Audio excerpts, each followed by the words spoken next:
Hello everyone, welcome to What If Deku Was the Son of Captain Marvel Part 2. Before we start, please go support I am Kimon777 for writing that awesome fanfic. Red-headed spy. Itsuki growled at the monster that didn't even budge from his attack. He pushed his fist in its gut as much as possible, but still no reaction from it, showing that he was actually getting somewhere. Shigaraki. Hehe. Itsuki. Shut up. He then boomed off towards Shigaraki, who smiled only for the Nomu to get in front of his master, ready to take the hit. Itsuki's Detroit Smash connected with the monster, but this only made him even angrier. He looked Shigaraki in the eye, and despite the hand on his face, he could see that the waning hope that the boy had amused him greatly. Izuku gritted his teeth before looking at Kurogiri, who was distracted at the moment before looking at Iida. He then broke his hands free and blasted the speedster out of the thick smoke, setting him free. Iida. Aizu. Izuku. Go.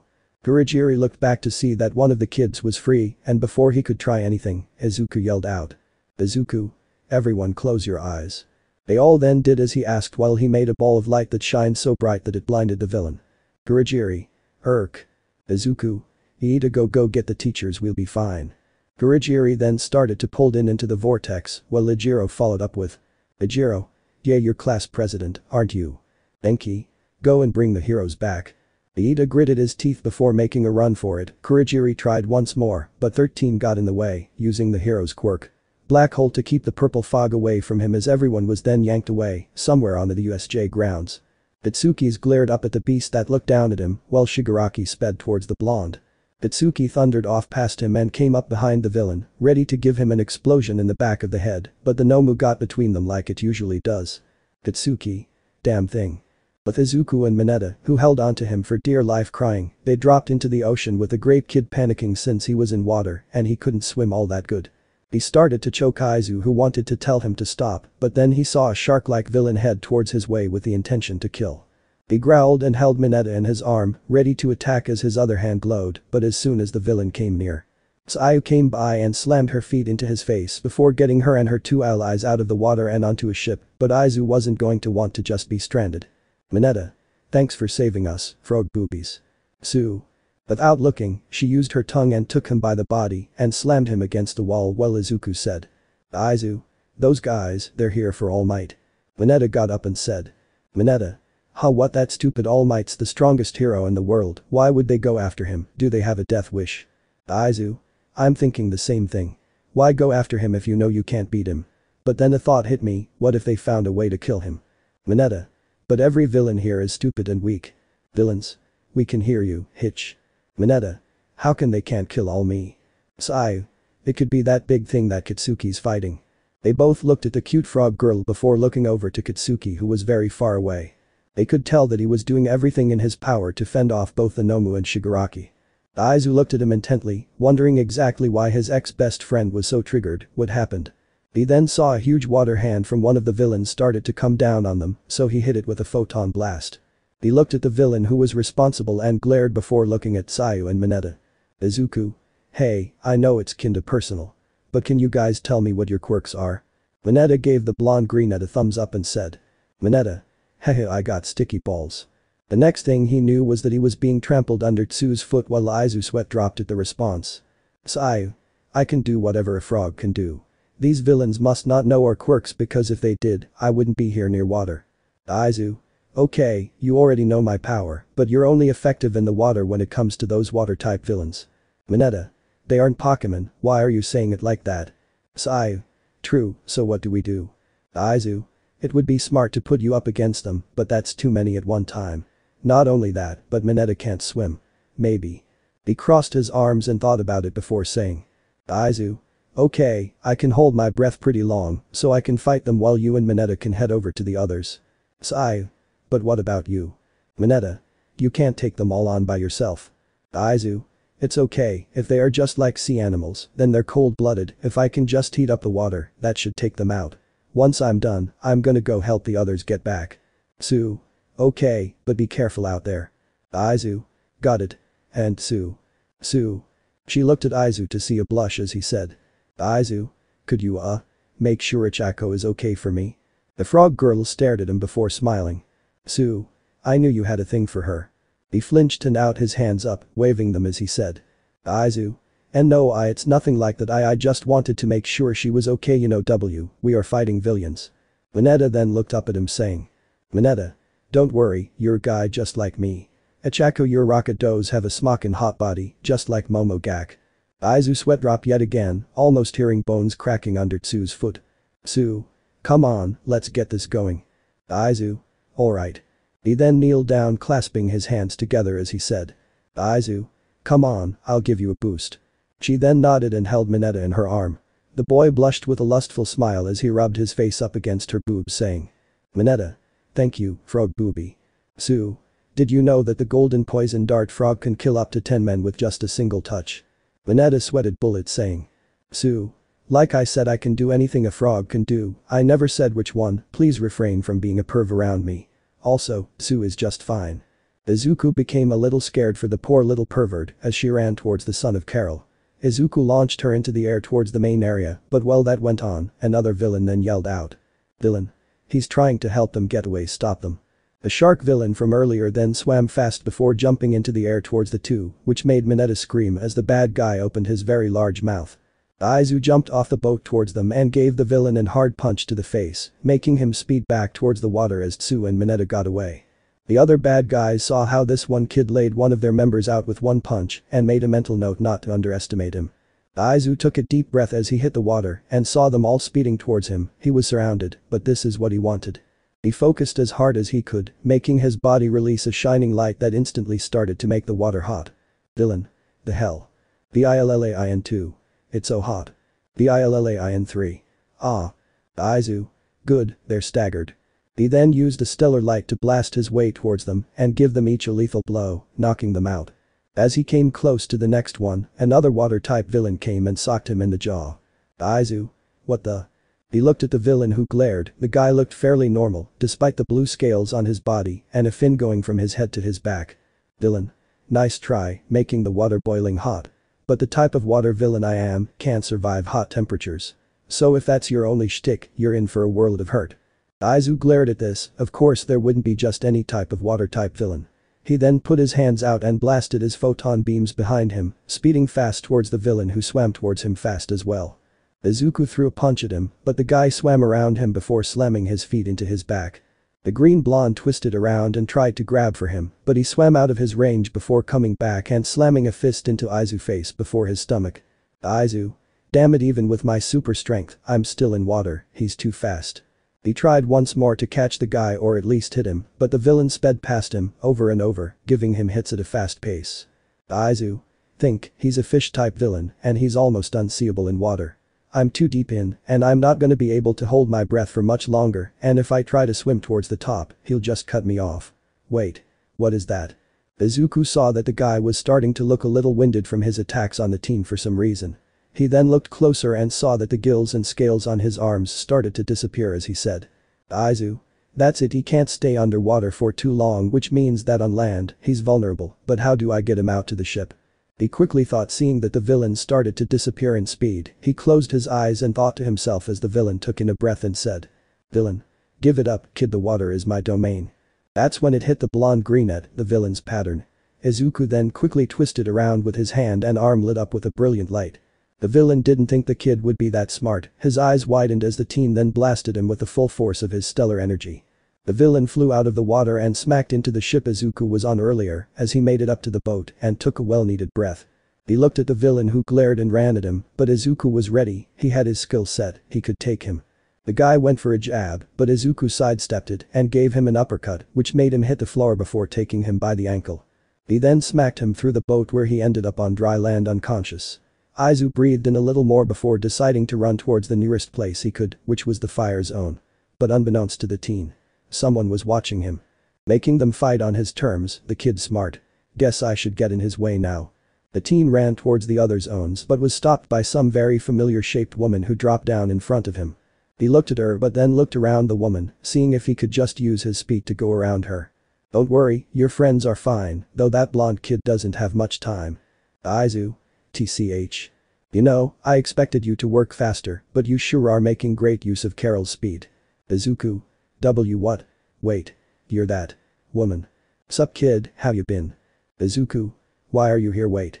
No. don't tell me you're with them. Let me make it easier on you before you overthink yourself.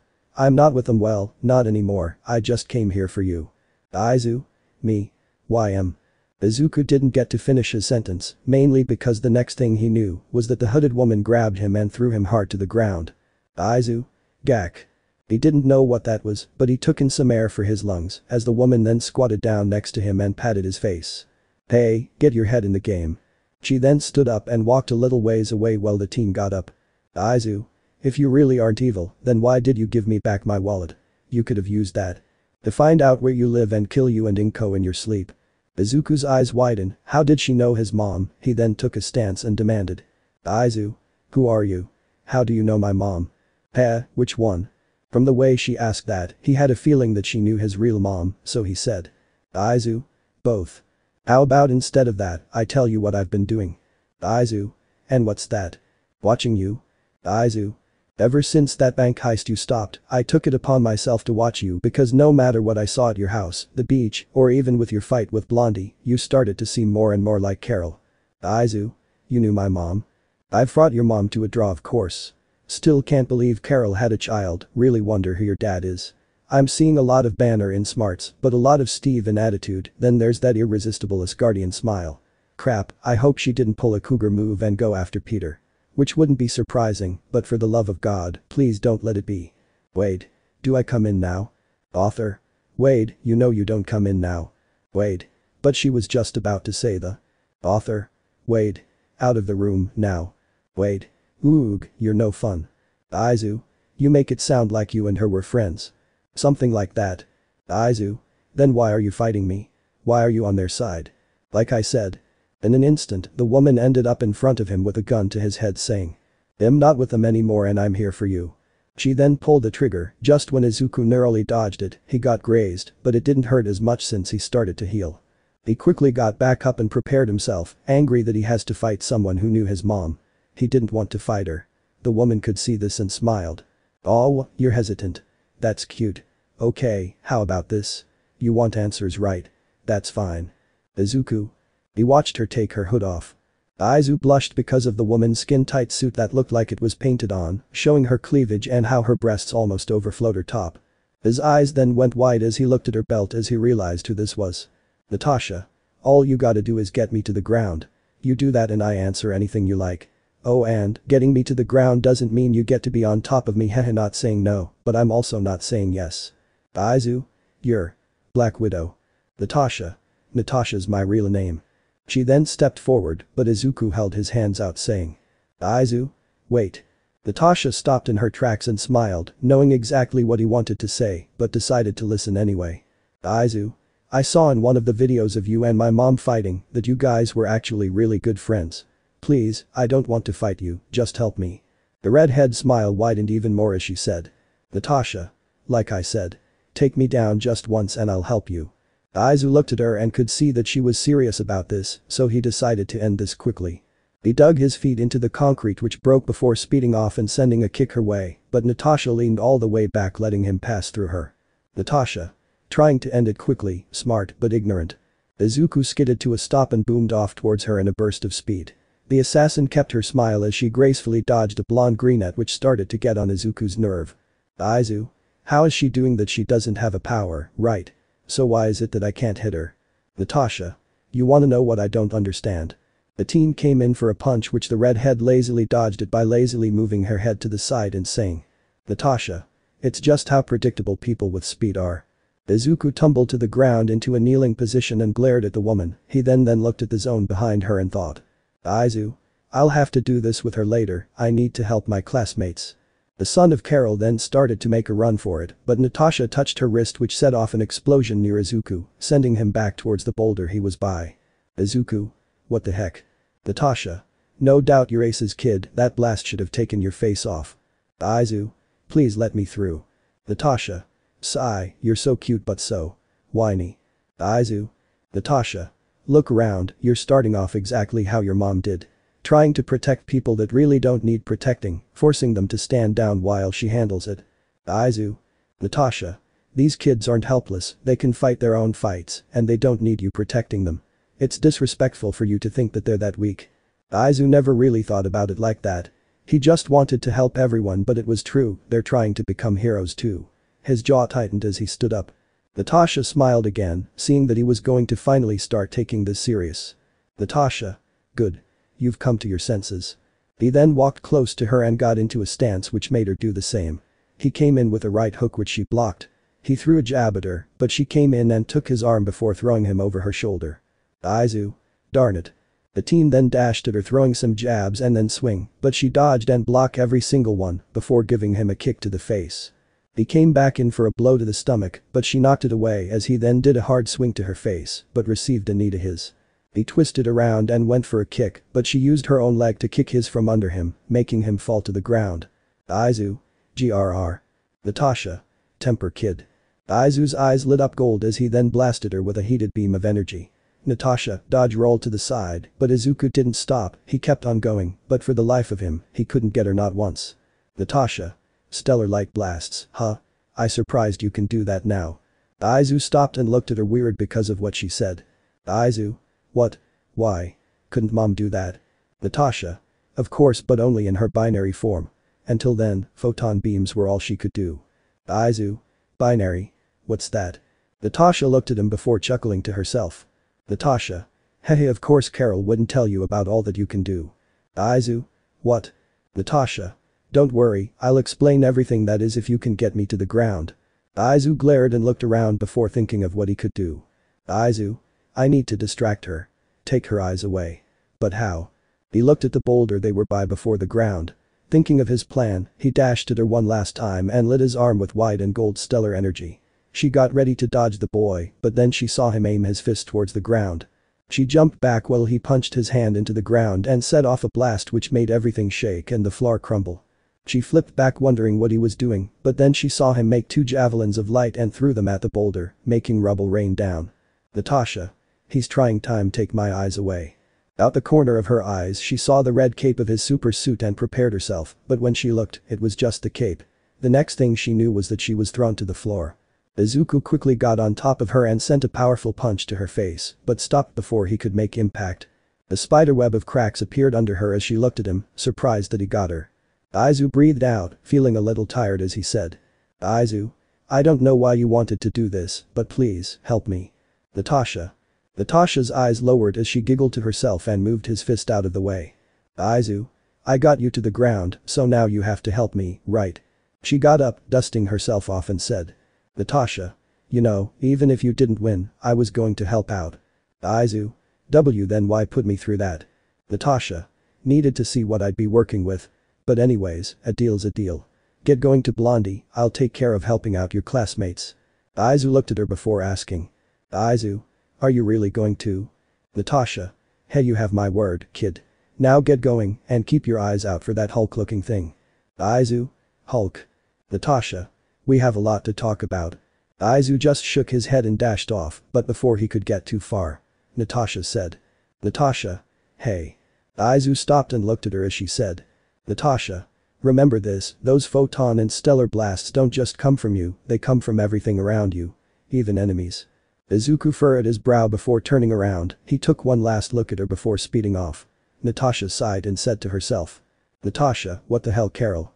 Who did you grape to make that kid? She then walked off towards the squall zone, sighing because of how things are starting to get interesting. Pushing past your limits. Natasha walked into the rock zone to see that 3 teams were all surrounded by villains. They did their best, but they just kept getting right back up for some reason. She walked up to them all with a smile as a villain said. Villain? Who the hell are you? Momo and the others saw the redhead, but Denki couldn't help but stare at her body. Kyoka saw him drooling and smacked her hand into his eyes so that he wouldn't look anymore, while Natasha said. Natasha. To you villains, you can call me Black Widow. She then went from walking to running at an irregular speed as she sent a palm-based uppercut into one of the members' chin. They all watched as he fell to the ground a ways away, but when the next one looked back at her, he got a spinning kick in the face. Natasha landed in a kneeling position which prompted one of them to send a flaming kick to her face, but she caught his leg and socked him in throat, making him choke a little. While still holding his leg, she kicked another that came at her from behind, before using the same leg to slam her foot down on the leg she held, making him do a split. Villain. Aya. They heard how he screamed like a girl and winced at the pain. A villain with an ice quirk blasted her, but she just flipped over it. She landed on his shoulder and gave him a crushing blow to the nose before doing a backflip, sending him to the ground. She lazily stood up to the noise of one that roared out, letting her know where he was coming from, so she pulled out some mace and sprayed him with it. Villain. Gah. She emptied the entire bottle of mace in the guy's face before sidestepping a behemoth who tried bringing his arms down on her. He swung at her, but she gracefully dodged him, which took the three teens by shock. It didn't even look like she had a quirk, and yet she was beating these villains like they were nothing. She was amazing, so much so that Momo and Kyoka blushed a little from how beautifully she fought. Natasha backflipped out of the way of the behemoth, bringing his arms down yet again, but before his hands hit the ground, she threw down some devices that weren't familiar to the trio. The villain with the monster quirk found himself trapped in a wire, and to make matters worse, it tightened up on him every time he moved. The Redeed jumped onto one of his fists and looked him in the eyes and asked him. Natasha. So does this happen when you're angry? I'm curious. Behemoth villain. GRRR, get off. Natasha. Sun's getting real low, big guy. Behemoth villain. It's noon, you stupid hitch. Natasha. Worth a try. She then held her fist out as what looked like a dart stung him in the neck, making him pass out. Another villain came and tried to use his tentacle quirk on her, but he had a pervy grin. Tentacle villain. I'm gonna have fun with you, lady. Natasha. Of course you will. She dashed towards him and kicked his feet from under him and stood up before stomping her heel hard on his jewels. Tentacle. Aya. Another girly scream was heard as she gave him a smile which was that of a dominatrix and said. Natasha. Sorry, but when it comes to things like that, I call the shots and you are not worthy.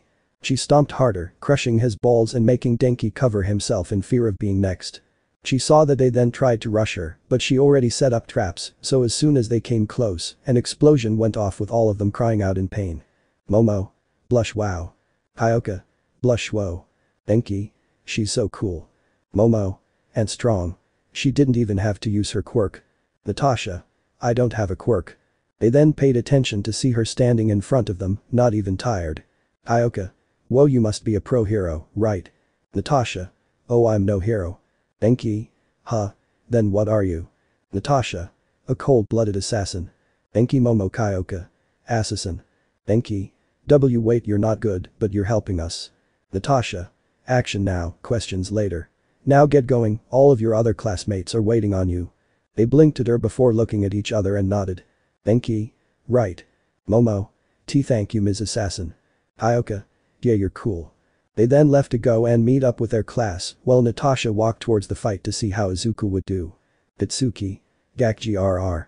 Bitsuki fell to the floor yet again, courtesy of Shigaraki, Kurogiri, and the Nomu. He got back up holding his arm with his forehead bleeding. He looked at Izawa, Tsu, and Mineta, who were all knocked out.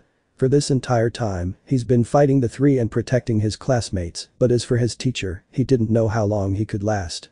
Izawa had several broken bones with a destroyed elbow, thanks to Nomu and Shigaraki, Achako, Ijiro, and Mina all tried to help him, but they just got knocked back like it was nothing. Shoto Todoroki walked towards them, but when he stepped forward one more time, jagged pieces of ice started to speed towards the dangerous trio. Shigaraki saw this and twisted around, throwing his hand out, and as soon as the ice came in contact with him, it turned to dust which made him grit his teeth. Bitsuki. Oi, half and half, get them out of here. Shoto. What? Shigaraki dashed towards him and tried to grab him by the face, but he threw his right hand up, which set off a huge blast of snow and ice. Bitsuki. Don't buck and play stupid, get Dry Eyes and everyone else out of here.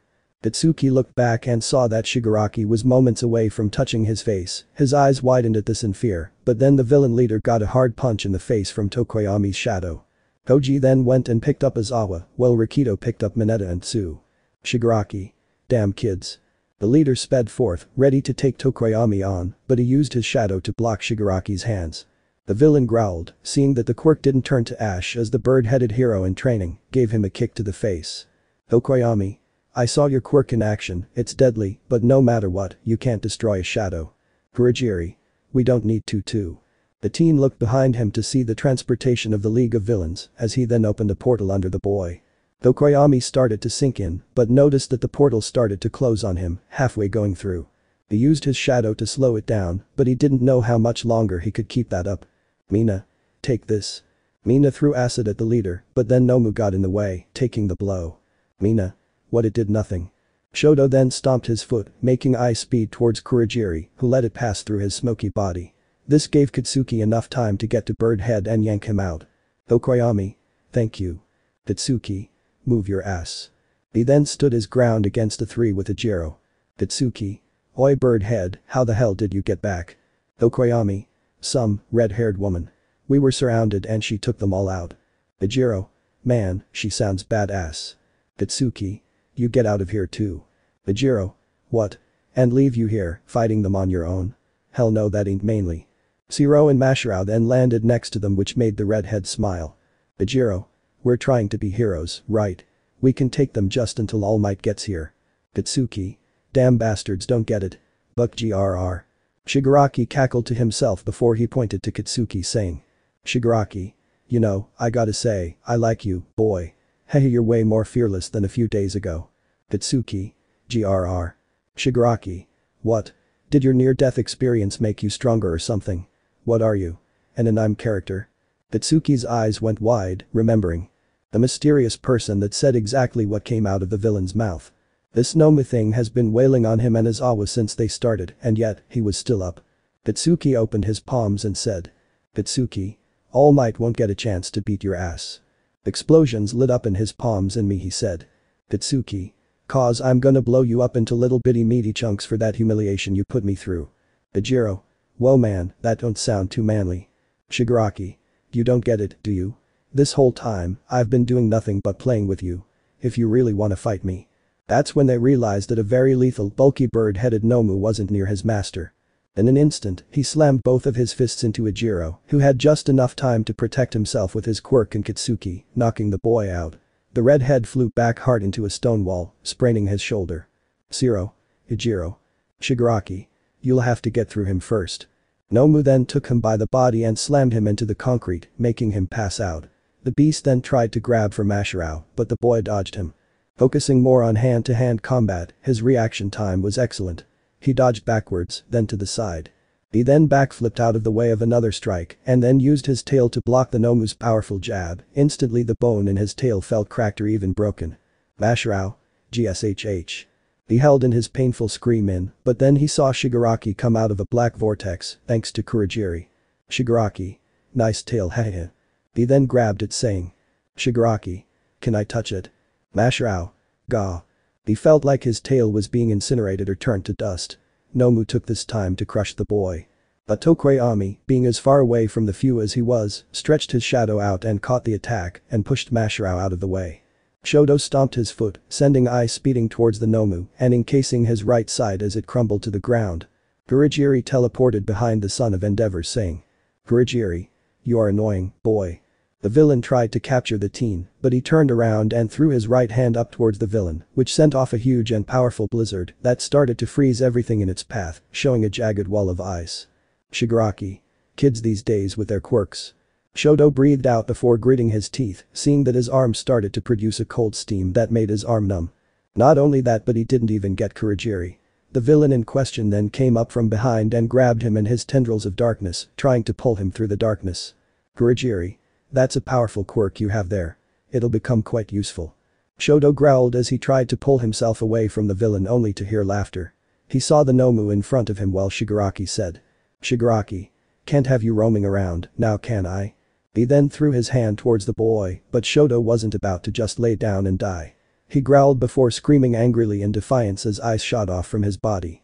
Both Kurogiri and Shigaraki didn't even move a muscle, since Nomu protected him, while his transport only moved part of himself to the side so that he didn't suffer any damage. Kurogiri. It's just as your friend said before. You can't destroy a shadow, hehe. Shoto looked on in horror at the beast. He was sure that its right side crumbled to pieces until he saw it regenerate its body. The Nomu then ran forward and jumped into the air, ready to crush the boy until he was tackled out of the way by Izuku Midoriya. Shigaraki. Would you look at that, a new player. Izuku threw him off before picking Shoto up and saying. Izuku. Go take Katsuki and Mashirao. Shoto. What about? Aizu. Just go. Izuku's danger sense went off, but he was too late as the Nomu then slammed his fist into his back, making him crash hard into the ground. Aizu. Gah. The Nomu then stomped on him before taking him by the hair and throwing him to the side. He got straight to his feet and sped back with unseeable speed and punched the Nomu so hard that the ground under them cracked and shook as the beast went crashing into the water. Shigaraki. Looks like this kid ain't no pushover. Aizu looked to see Kurogiri getting ready to intercept Shoto, so he blasted the villain only for the Nomu to appear. Aizu. What I just punched him into the water. Shigaraki. Don't look so surprised kid, Nomu is my ultimate creation, he has super strength, speed, and shock absorption. He is the bane of all might. Aizu. I guessed Tsu was right about that thing. Damn it. Izuku dodged to the left, then the right before seeing the beast come in with a jab next. He jumped onto his arm and did a flip, catching the creature by the neck and throwing him at Kurogiri. Kurogiri. Ga. Aizu. Go. Shoto nodded and got the rest of the students and made his way to the stairs. Aizu then looked at Mashiro's tail to see that it was crumbled a little, which made him furrow his brow. Aizu. What is that? Did one of them do it? He then left to where Shigaraki was supposed to be, but found that he wasn't there. The man was gone, he looked around but couldn't find him as he heard a quiet laughter. Aizu. If that was his quirk, then he can either make something age really fast or make it decay. He then saw Nomu appear on his left with a powerful left swing and Shigaraki on his right with his right hand out. He caught the Nomu's wrist and pulled him into the path of Shigaraki, making the leader of evil touch the Nomu whose arm started to disintegrate. Shigaraki. The hell. He then pushed Nomu into the Avildor, but he moved to the side and came at Izuku, trying to get his hands on him. Aizu. It's clear that his quirk is deadly, but what can I do to? Wait. But Natasha. She sat on top of a high rock, with her legs crossed watching the fight. She smiled to herself saying. Natasha. One thing's for sure, the kid's no slouch, none of them are. Thinking while fighting is extremely hard to do and he's doing it like it's a hobby. He is a little sloppy in his hand-to-hand combat though. Aizu. If his quirk can make something age quickly or decay. Then maybe. He then lit his hands with stellar light and ran at Shigaraki. Shigaraki. Hey, you got a death wish. Then let me grant it. The two locked fingers, putting them in a stalemate. The villain gleefully waited for the teen's hands to start crumbling, but when he didn't see an agonizing look on the boy's face, he looked at his hands to see that he was fine. Shigaraki. The hell, how are you? Izuku. Didn't you villains ever go to school? Light is unending, it can't be created nor destroyed. He then threw his right hand out to unlock his fingers from Shigaraki, leaving the villain wide open and socked him hard in the jaw, making him fly. He sped towards him and took the bastard by the shirt and threw him to add more speed as the villain smacked into the wall, coughing up saliva behind the hand on his face. Aizu then jumped towards Shigaraki and tried to giving him a kick to the face, but Nomu got in front of his master and grabbed Izuku by the leg. He slammed him hard into the ground, then a nearby boulder before throwing him off a ways away. The teen got back up and breathed, feeling his healing factor kick in, but saw that Nomu's growing arm was almost complete, which got Aizu grit his teeth. Aizu. Darn it, regeneration 2, this thing was made for All Might. But not for Mom. Natasha. Remember this, those photon and stellar blasts don't just come from you, they come from everything around you. Even enemies. Izuku. Izuku then saw the Nomu started to dash towards him, but did nothing to defend himself. Natasha. Heh. Aizu. If what she says is true. Then. Nomu brung his fist down on Izuku. Aizu. I should be able to absorb the energy from his attack. With everything the beast had, he punched Izuku in the face so hard that the wind picked up, ripping the trees from the ground and making the water slosh around as if a storm took place. The students and two teachers covered their eyes from all the debris that flew everywhere, hoping that the teen was okay. Shigaraki looked at the kid shocked just as much as Izuku was, while the Nomu finally paid attention to him, viewing the boy as a real threat. Natasha. Oof, that thing's in some trouble now. Izuku felt no pain, not even a sting. The Nomu moved his hand away from Izuku as he looked down at his body. The Nomu tried to go for another punch, but as soon as he got ready, Izuku wasn't there anymore. Shigaraki. Where did he go? He was just there. They looked around frantically, being appalled that a human was that fast, until they looked near the water of the USJ.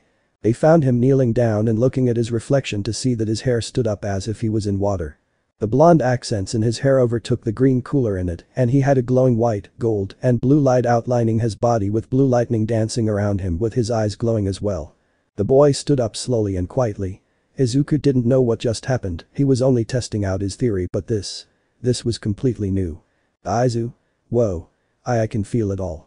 He looked around at the different colors of energy in the air. Kinetic energy, electrical energy, light energy, dark energy, solar and lunar energy, even life energy. And he could control it all. Aizu. Shigaraki. Nomu, kill this one quickly, if he lives, then he'll be a really big problem. The beast roared and boomed off towards Izuku who didn't even turn his way. Nomu threw a powerful punch at Izuku, but when it came close a shield of orange-yellow light got between them, taking the blow for the teen. Aizu sent a glaring sideways glance at the monster as its fists started to melt away. Nomu yanked his hand back with a challenging tone in its growl. Only for a blow to be sent to his stomach with so much force that you could not only see it almost come out of his back, but it ripped up the stone floors and literally took the top off the USJ. Tokoyami. What is going on? Momo.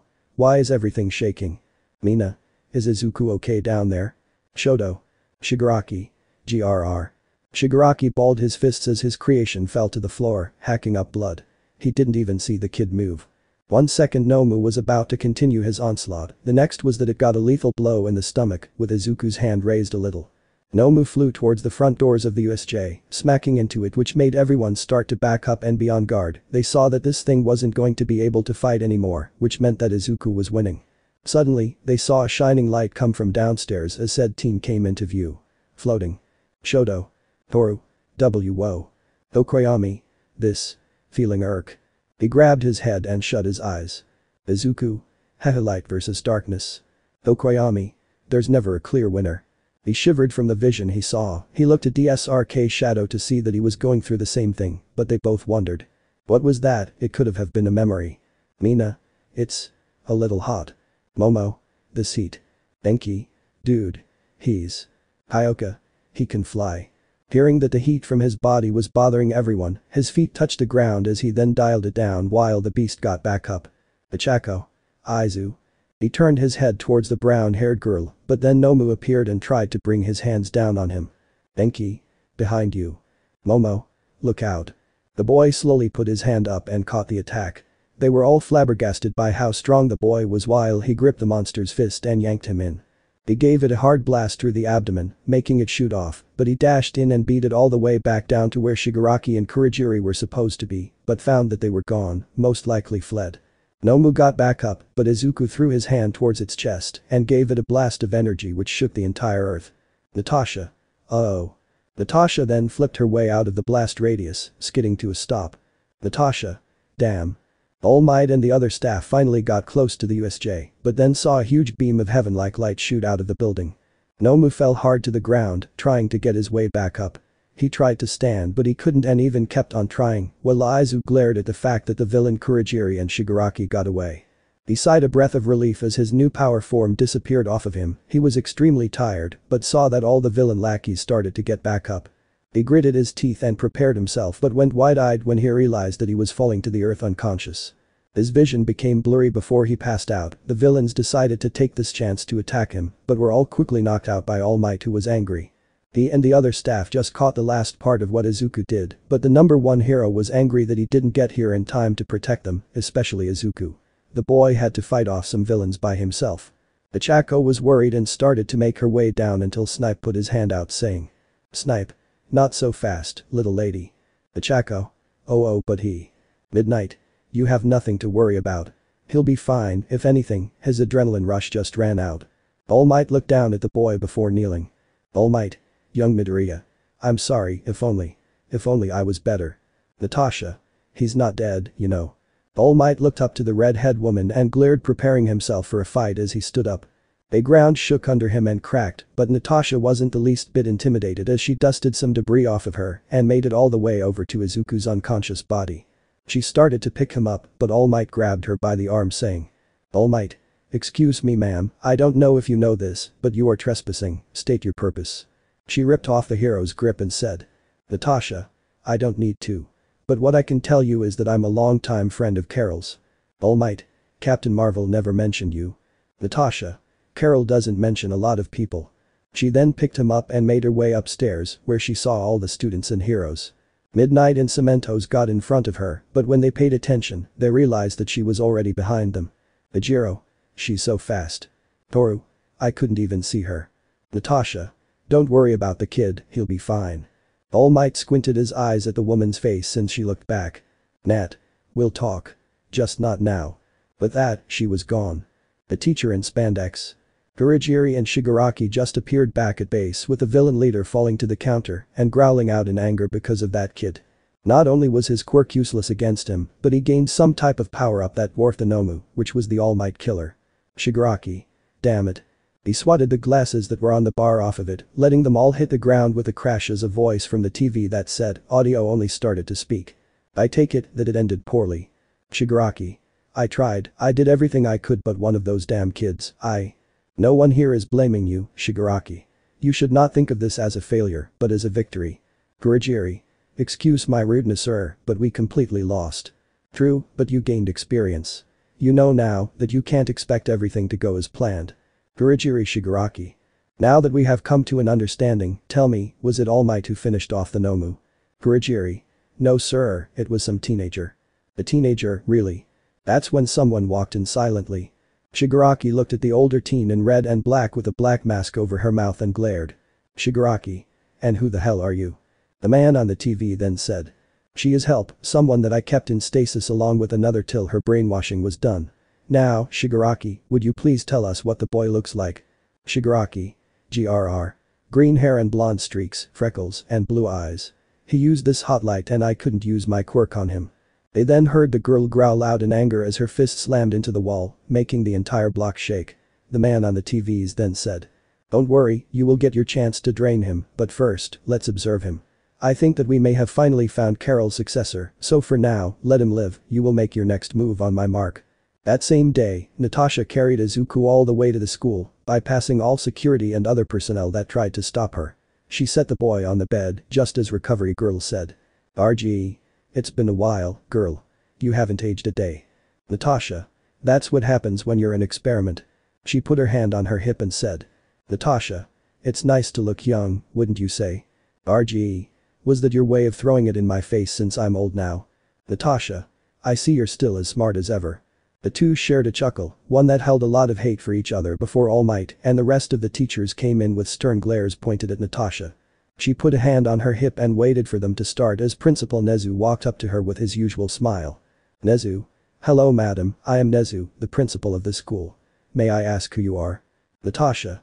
Natasha Romanoff, master assassin, spy, master at everything that is hand-to-hand combat, think of me as one of your pro-heroes except. Well. I'm not a hero. Snipe. If that's the case, why did you bring the kid here? Cementos. And then you help the students. Natasha. I helped them because I gave the kid my word that I would. Not because I wanted to. They all then looked at the green blonde who was passed out next to Kitsuki and some of the others before back at her. Natasha. Try not to think about it too hard. Nezu. Forgive me, but if you are a spy, how do we know you're on our side? All Might glared at the woman, catching on to the spy part as she then said. Natasha. Trust me, if I wanted you dead, you'd be dead. All Might. That's a rather big claim. Natasha. You have an injury on the left side of your body, which was probably caused by you underestimating an adversary, like you're doing to me right now, that in turn made your time to be a hero limited, right? All Might. Natasha. The cowboy with the gun can fire off bullets with extreme precision from miles away, but it takes him time to reload and he gets slower every time he has to. Vampire guy here has enhanced strength depending on how much of his blood he uses. My list goes on. All Might. How is it that you know of us? Natasha. Because I've watched you. Nezu. May I ask why? Natasha. I have to keep an eye on the people surrounding Carol's kid. Everyone else's eyes either widened or lowered when she mentioned Captain Marvel. Nezu. I must ask, does anyone else know? Even though you are a spy, you kept your word to young Izuku here. So, I trust that you have a good relationship with Ace. Natasha. Well, to answer your question, no, everyone in this room are the only ones that know of the kid's mom. Midnight. Well, at least that's a relief. Vlad. So what is it that you want? There's no way you just came here to size us up. Natasha. Well, you guys are smarter than I gave you credit for. All except Nezu. Nat. I'm here because I wanted to tell you that you no longer have to worry about trying to teach him how to use his powers. From now on, I'll be responsible for that. They were silent at this before looking at each other, it's not like they didn't like it, but. All Might. I don't understand, why does it have to be you? Natasha then pulled out a disc from her cleavage and tapped the button on it to show the staff what exactly happened between Izuku, Shigaraki, Kurogiri, and Nomu. They were astounded that despite the boy's sloppy fighting style, he did extraordinarily good. But then they saw how he started to glow and ultimately owned the Nomu with little to no effort. All Might of all people didn't know what was going on as he looked at Natasha saying. All Might. What? happened to him? Natasha. This is why I say I'm the one that should teach him how to properly use his powers. If he used this on any of you by accident you'd be dead. Still though, I'm not surprised that you of all people didn't witness this form. All Might. It's a form. Natasha. It's called the binary form. Carol's ultimate trump card. In this state, she is almost unbeatable, controlling energy itself. If any of you try and pull this out of him and try to teach him, he'll just accidentally blow up the earth, leaving him the only one alive. They all gasped at that statement. This form is strong enough to take out the entire planet. Ectoplasm. You say that you're an assassin, what's stopping you from teaching him to be the same way you are? Natasha frowned saying. Natasha. I would never put him through that kind of torture. I was forced to be killer. Plus, Carol wouldn't like that I did that to her kid. He wants to be a hero. I'm willing to help, and unlike you, All Might, I actually went against her in that form. Almost died but still survived. All Might. How do you know Captain Marvel? Natasha. I came here with her when she got stuck here after we fought a war along with our other friends. I honestly don't know if it's just us here or others. Cementos. Nezu. I will accept. Natasha smiled as All Might said. All Might. Sir, are you sure? Nezu. Of course. Ms. Romanoff, you'll have complete access to the grounds from now on to help young Izuku with his abilities. I just ask for one thing in return. Natasha. Depending on what it is, I'm willing to listen. Nezu. All of our students are trying to be the best that they can be. If you understand our abilities then you'll most likely understand theirs as well. I urge you to teach them whatever it is that you know minus the killing part of course. Natasha crossed her arms under her breasts and looked out the window, thinking about what the principal said. She sighed and said. Natasha. Deal, I don't have anything else to do. But for me to do that, something's has to be said. Cementos. What is that? Natasha. Well, I've never taught someone before, but I've been in wars, been at death's door, and helped fight against tyrants that would make fighting All Might look like a walk in the park. If I do this, you can't question my methods. Nezu. Very well, this is wonderful news. Natasha. Now, as to show you that you can trust me, I have a bit of info that should interest you. Midnight. Info. Natasha. Yay, and it has to do with that kid going around calling himself the hero killer. 3 days later, Izuku's eyes fluttered open to the shining light of the sun from his bedroom window.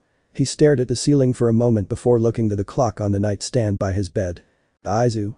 It's Thursday. But it's a different date. Oh my god. The teen tried to sit himself up but noticed how sluggish he felt, his body felt heavy and he was a little woozy. Not only that, but he found himself strapped to his bed, holding his own clothes and. Aizu. Why am I naked? He then quickly started to get dressed before running downstairs to see that his mother was putting on shoes. Aizu. Mom. Inko. Ah. She fell to the floor before looking up at her son and smiling. Inko. Aizu. She hugged her son happily before pulling away and saying. Inko. I'm so glad you're okay. When did you get here? Aizu.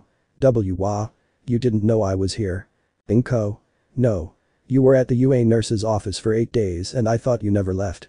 Aizu looked at his mom, clearly confused as he asked her. Aizu. So you didn't take my clothes off and strap me to the bed? Wait, I've been at the nurse's office for 8 days. Inko. Well, yes sweetie. Wait, why were you naked in bed? Izuku rubbed his temples before putting on his blazer and started to run out. He lost his balance and fell to the floor as Inko said. Inko. Izuku. Izuku. Of course I'm still weak. Damn, it feels like I have an elephant on my shoulders. Inko. Are you okay? Aizu. I am fine, really. The teen then got up and made his way out with his mom, hoping he makes it. Aizu made it down the street okay, but that was pretty much it before he started to collapse to the ground only for someone to grab him. All Might. You really shouldn't be up, young Midoriya. Looking up and seeing All Might with his signature smile. He quickly tried to pick himself up, but the man said. All Might. Please, let me help you. Aizu. The green blonde's eyes lowered as the number 1 hero held his arm over his neck and pulled him in by the waist, going forward. All Might. I didn't get to see all of your battle with the villains up close, but you were amazing out there. Izuku. All Might. I just hate that you kids had to fight it alone. Izuku. All Might. I am the number 1 hero and I couldn't so much as be there when you all needed me. You all ended up injured or traumatized and because of me. That is unforgivable, at least I think so. Izuku. All Might. I understand your silence wholeheartedly, after all, I did act selfishly back then. But I promise you young Izuku. I will make it up to you somehow. Izuku. I've already forgiven you. All Might. Izuku. I just don't know what to say. I want to be my own hero, one that encourages everyone, and I see that you're trying, but I think that maybe you should stop trying to make it up to me and do better when it comes to everyone else." All Might started at Izuku with shock. He was totally right, he's been so fixated on Izuku that he sort of neglected his class. All Might. Such wisdom. The large man then stood up, throwing Izu over his shoulder with a big smile saying. "All Might. I didn't even expect that, not even from the son of Carol. You're gonna go far, kid, ah ha ha ha ha." The green blonde gave way to a flat expression thinking. "Izuku. Sigh, you give him an inch, he'll take a mile. All Might. Now, I believe you have school." That being said, All Might thundered off towards UA with Izuku flinging into the wind like a flag on a windy day. Izuku. At least he's out of that funk. In class, Achako was busy thinking about how Izuku was doing. After he and that thing duked it out. They haven't heard or even seen him around town for 8 whole days. She, Iida and Tsu even went to the beach he trains at and waited for him, but he didn't show up. She really hoped he was okay, she was glad that everyone was safe, but he was the only one that wasn't in class. Even Katsuki and Mashiro were there but not him. Aizawa then stopped his lesson by closing the book he was reading from really loud and said. "Aizawa. Alright, that's enough of the faces." They all looked up as he continued. "Aizawa. It's obvious that some of you are wondering where Carol's kid is. Every single one of you came up to the nurse's office that Friday and didn't see him Saturday or Sunday or the following week. But I can assure you all that the kid is fine." "Ejiro. Are you sure, sensei?" Aizawa. Sigh, yes. He's fine. That was most likely just his first life or death fight. He'll be okay, if anything he should be back in class either later on today or tomorrow." Bang. Everyone covered their eyes from what seemed like an explosion except for Aizawa, since he knew who it was. When the smoke cleared, All Might stood all the way up with one hand holding something on his shoulder and the other on his hip as he bellowed. "All Might. Ahahaha, didn't I tell ya I'd get you to class on time, kid?" Ejiro. Dude, it's All Might. Tsu. I wonder what he's doing here. Iida. Hold on, who is that on his shoulder? They all then looked to see a very tired and slightly irritated Izuku Midoriya on the hero's shoulder saying. "Mina. Aizu. Mineta. It's him. Denki. You okay, man?" Shiro. He looks pale. All Might then put Izuku down before flinching since the boy gave him a glare. The number one rubbed the back of his head in embarrassment saying. All Might. Ahaha, sorry about that, young Midoriya, I suppose I got too excited. Izuku just shook his head and looked at Aizawa saying. Izuku. Sorry I'm late, sensei, but All Might. Aizawa. Don't worry about it, just sit down and shut up. Izuku. Heh, sure. Ichako was happy that her friend was alive, though she wondered what that quirk he used was. He was so awesome and he looked at her, but she wasn't scared. The heat that came off of him was hot to everybody, but to her she only felt warmth. Ichako. He's okay. Itsuki looked at the interaction with the two, but mostly looked at Izuku, he survived that monster when the blonde couldn't. Itsuki. Deku. Aizawa. Well, now that you're here. Izuku looked at the teacher who stood up and moved out of Aizu's way to reveal Natasha Romanoff, who smiled at him. He pointed at her saying. Izuku. Why you? Everyone in class 1 looked at the woman with extreme surprise saying. Iida. Who is that? Ejiro. Hold on, she wasn't there at first. Denki. Dude, it's that kick-ass lady from before. Mashiro. I knew something felt out of place, but how was she there and I didn't see her? Shoto. She didn't seem to be moving. Itsuki. Who the hell is she? Ichako looked at Momo asking. Ichako. Do you know her? Momo. She helped us fight off all those villains that surrounded us. Okoyami. Us too. Bakito. Really? All of them? Shiro. She must have an awesome quirk. Hyoka. She doesn't. Everyone. What? Momo. Yes, she's told us that she doesn't have a quirk. Mizo. Yugi. She looks quite lovely. Mina. She looks awesome. Mineta had a pervy look in his eyes as he looked the redhead up and down saying. Mineta. Oh man, that getup looks painted. Oh. He was cut off by Tsu grabbing his head with her tongue and forcing it to the table. Tsu. Get your mind out of the gutter. Natasha then slowly walked towards Izuku, who began to get on guard, which made everyone look at him questionably. Nat. You know, I strapped you to your bed for a reason, but of course, you would get out of it. Izuku. That was you? Nat. Yep. Izuku. I woke up naked because of that. Nat.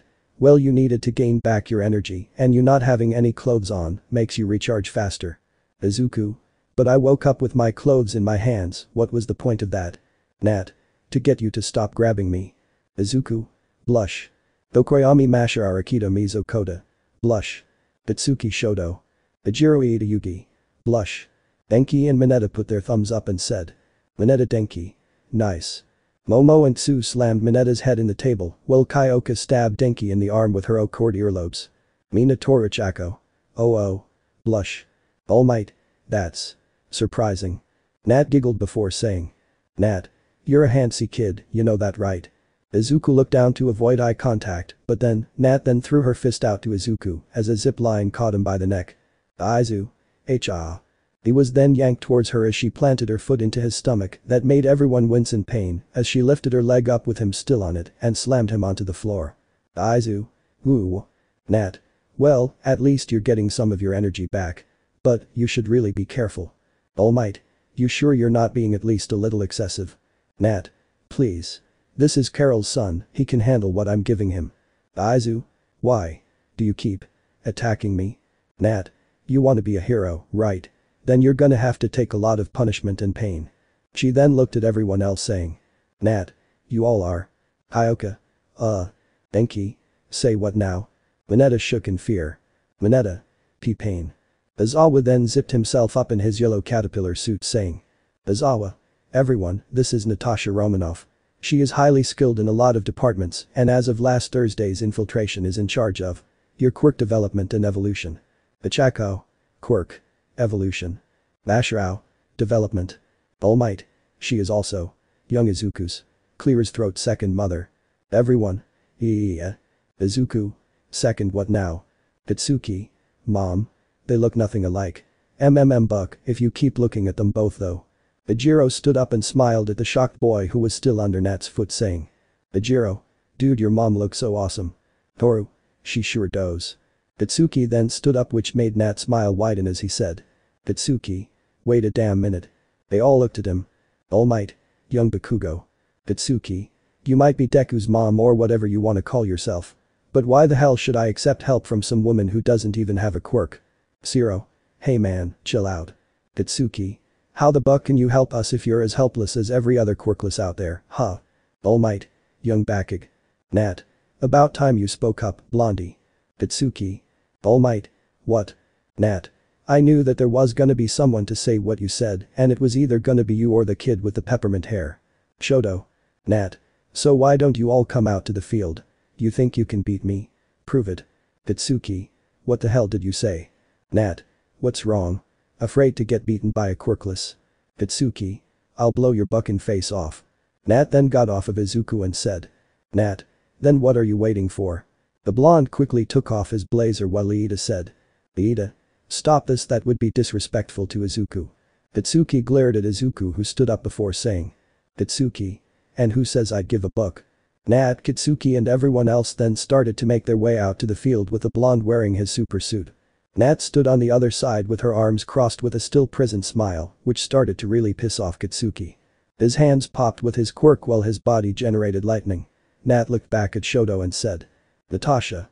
Feel free to jump in if you want. Shoto. Itsuki. I hope you're ready. Nat. I was waiting on you. Itsuki then got into Tracker's stance and instantly disappeared in a fit of speed with the ground shattering. Nat wasn't worried though, she moved to the side, letting the teen who came in with a powerful kick from behind pass by. She grabbed his ankle, adding force to his movement and throwing him into the sports shed. The blonde crashed hard into it before getting up even more pissed and sped towards her. Nat got ready to do a spin kick, but Kitsuki fakes her by using his explosions to send himself into the air above her. Just when he was about to blow her head off, he found her foot being planted deep into his stomach. Kitsuki. Gak. He coughed up saliva and she spun around in the air and sent her other foot into his face, sending him to the ground, skidding to a stop. Momo Kyoka. Blush wow. Iida. She is very skilled with her feet. Mina. So awesome. Ejiro. Her reaction time is crazy. Kitsuki. GRR. Now that the blonde was pissed, he went at top speed, but Nat still stood there with her eyes closed, waiting, with her hand on her hips. Itsuki came from behind, but as soon as he saw her shoulder make a motion to turn around, he flickered out and ended up in front of her. Itsuki. Detroit. He was then cut off as Nat moved and grabbed his arm, skidding back a little. Itsuki. What the? She then used her own strength to slam him hard into the ground. Everyone winced at how loud the impact of his back hitting the dirt sounded. Kitsuki growled and quickly got up, throwing his hand towards her, about to set off an explosion. But she just sidestepped it as jagged ice hit Kitsuki hard in the chest. Nat smiled and slowly looked behind her to see that Shoto's foot came forward. She then smiled and started to run towards him, which made him put his hand towards the ground before waving it upwards towards, releasing a powerful blizzard. Zero. Whoa. Rakido. Hey. Iida. I never knew his quirk was so. Ichako. Powerful. Sue. This is getting out of hand. Izuku. All Might. Will she make it? Nat stopped in her tracks and used her enhanced speed to narrowly get out of the way of the blizzard. She came to a skidding stop and looked at him more closely, her smile widening. She stood up straight and noticed that only his right side produced a cold air, so she ran towards him again, but this time she made sure to keep to his left side, making Shoto shift his body to attack her. Izuku. His quirk is half hot, half cold, right? Why won't he use his left side? Okoyami. So agile. Masharao. Tell me about it. Mineta. She's so hot. Denki. I know, right? Bajiro. I think you guys should cut it out. Denki and Mineta looked at him as he pointed to Momo, Kyoka, and Tsu, who all had an evil look in their eyes. Nat jumped into the air, making Shoto think that he had the upper hand, so he waved his right hand upwards. Sending another powerful jagged ice wave at her, but then Kitsuki came by above her, spinning in the air before yelling out. Kitsuki. Manchester Smash. Sending an axe kick towards her head. She spun in the air as well, connecting her feet with his heel, which made her plummet fast towards the ice. She threw her wrist forward as a zip line made of authentic metal came out and wrapped itself around Kitsuki's neck. Before he could try to get it off, it shocked him. Kitsuki. AAHH. She then pulled him in and twisted around, slamming him hard into the gigantic slab of ice. After crashing into it, Kitsuki slammed into the ground, coughing up some blood. She lifted him up by the back of the shirt and said. Nat. Just because I don't have powers doesn't mean you're better than me. Heh. Shoto was shocked, he's never seen someone with no quirk do what she did. The Redeed looked towards him and threw the blonde at Shoto, who moved to the side to get out of his way, but when he did, he found Nat on his left. Shoto. Izuku. She got him. Nat sent a punch towards his face but stopped inches before impact, making the boy just stare at her gloved fist. He gulped as Natasha stood up straight and ruffled his hair, saying. Nat. You and him got a lot of potential, but don't let it get to your head, alright? Shoto. He could do nothing but look down as she grabbed Kitsuki, who was still conscious, and threw him over her shoulder. When she got close enough, she threw him at All Might, who caught the boy. All Might. Bajiro. Izuku, she's so strong. Denki. She didn't even break a sweat. Ichako Tsumina. So cool. Izuku. She's amazing. Does this mean that she was holding back on me? The next thing Aizu knew was that there was some fingers being snapped in his face. Paying attention, he looked up to see Nat standing there. Izuku. Oh. Nat. Stay focused, if you don't, I'll hurt you. The way she said it made Izuku go pale, but then she gently cupped his face and said. Nat. But of course I'd do it out of love. Izuku. Blush, I pay attention. Natasha.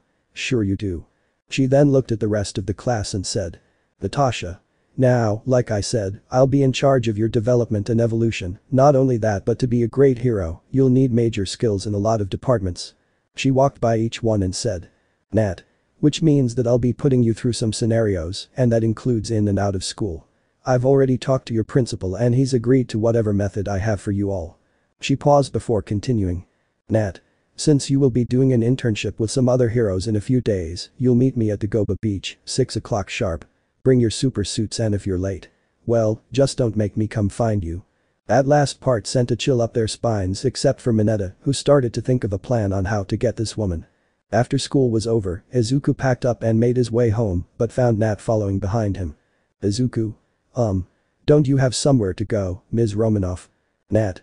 Mom, that's who I am to you, use it. Izuku. You're serious. But I already have a Mo. Nat. Then she's just gonna have to share. Izuku. You are actually serious. Nat. Yes, I am. Izuku. Sigh. After coming up to his door, he opened the door to be greeted by his mother, who was cooking. Inko. Oh Izuku, you're back, thank goodness. Huh. She then looked at the beautiful red head in a black combat skin tied Onisi. Nat. So this is what she looks like with the lights are on. Izuku. Yay, this is my mom. Inko. Izuku, who is this? Izuku. Oh. Well. This is my new mom. Inko. Izuku. Maybe I shouldn't have said it that way. Nat. In 3, 2. 1. Inko. It. Of Tokoyami though. He was already at home as he closed the blinds, making it totally dark in his apartment. He sat down in the middle of the living room and began to meditate. He wanted to at least get a head start on increasing his abilities. But felt that. Tokoyami. Something else was in the darkness with him. He glared and stood up, dark shadow being ready to attack. Tokoyami. Who's there? He then felt the presence begin to circle him, but it didn't attack. It actually didn't have any malice on it. But that was no reason to calm down. Suddenly, more visions came to his head as he grabbed it. Light and darkness exist together. They make up the worlds. How dare you try and tarnish that? Tokoyami. What? King wouldn't like for me to let you go like this. So, sorry, but hands are tied. Tokoyami. Who is? Tokoyami hey que pasa mi amigo. Tokoyami. What? Are these voices? Tokoyami. Thank you. For helping me protect Wakanda. I won't forget about this. The muffled and statically voice them said. Memories of a past not ventured yet. Tokoyami. What? He then opened his eyes and saw that the person that was in the darkness wasn't there anymore. Tokoyami. Memories of a past not ventured yet. What does that mean? Possibilities. Inko. What do you mean this is your new mom? Are you replacing me? Izuku. Wait, no, that's not what I meant. Inko. Then what did you mean, Izuku Midoriya? Natasha looked at the blonde brunette and said. Natasha. You know, I'm actually surprised you didn't take Carol's last name. Inko then pointed at the redhead and said. Inko. Who is she? Izuku. Well, she's. Nat. I knew Carol.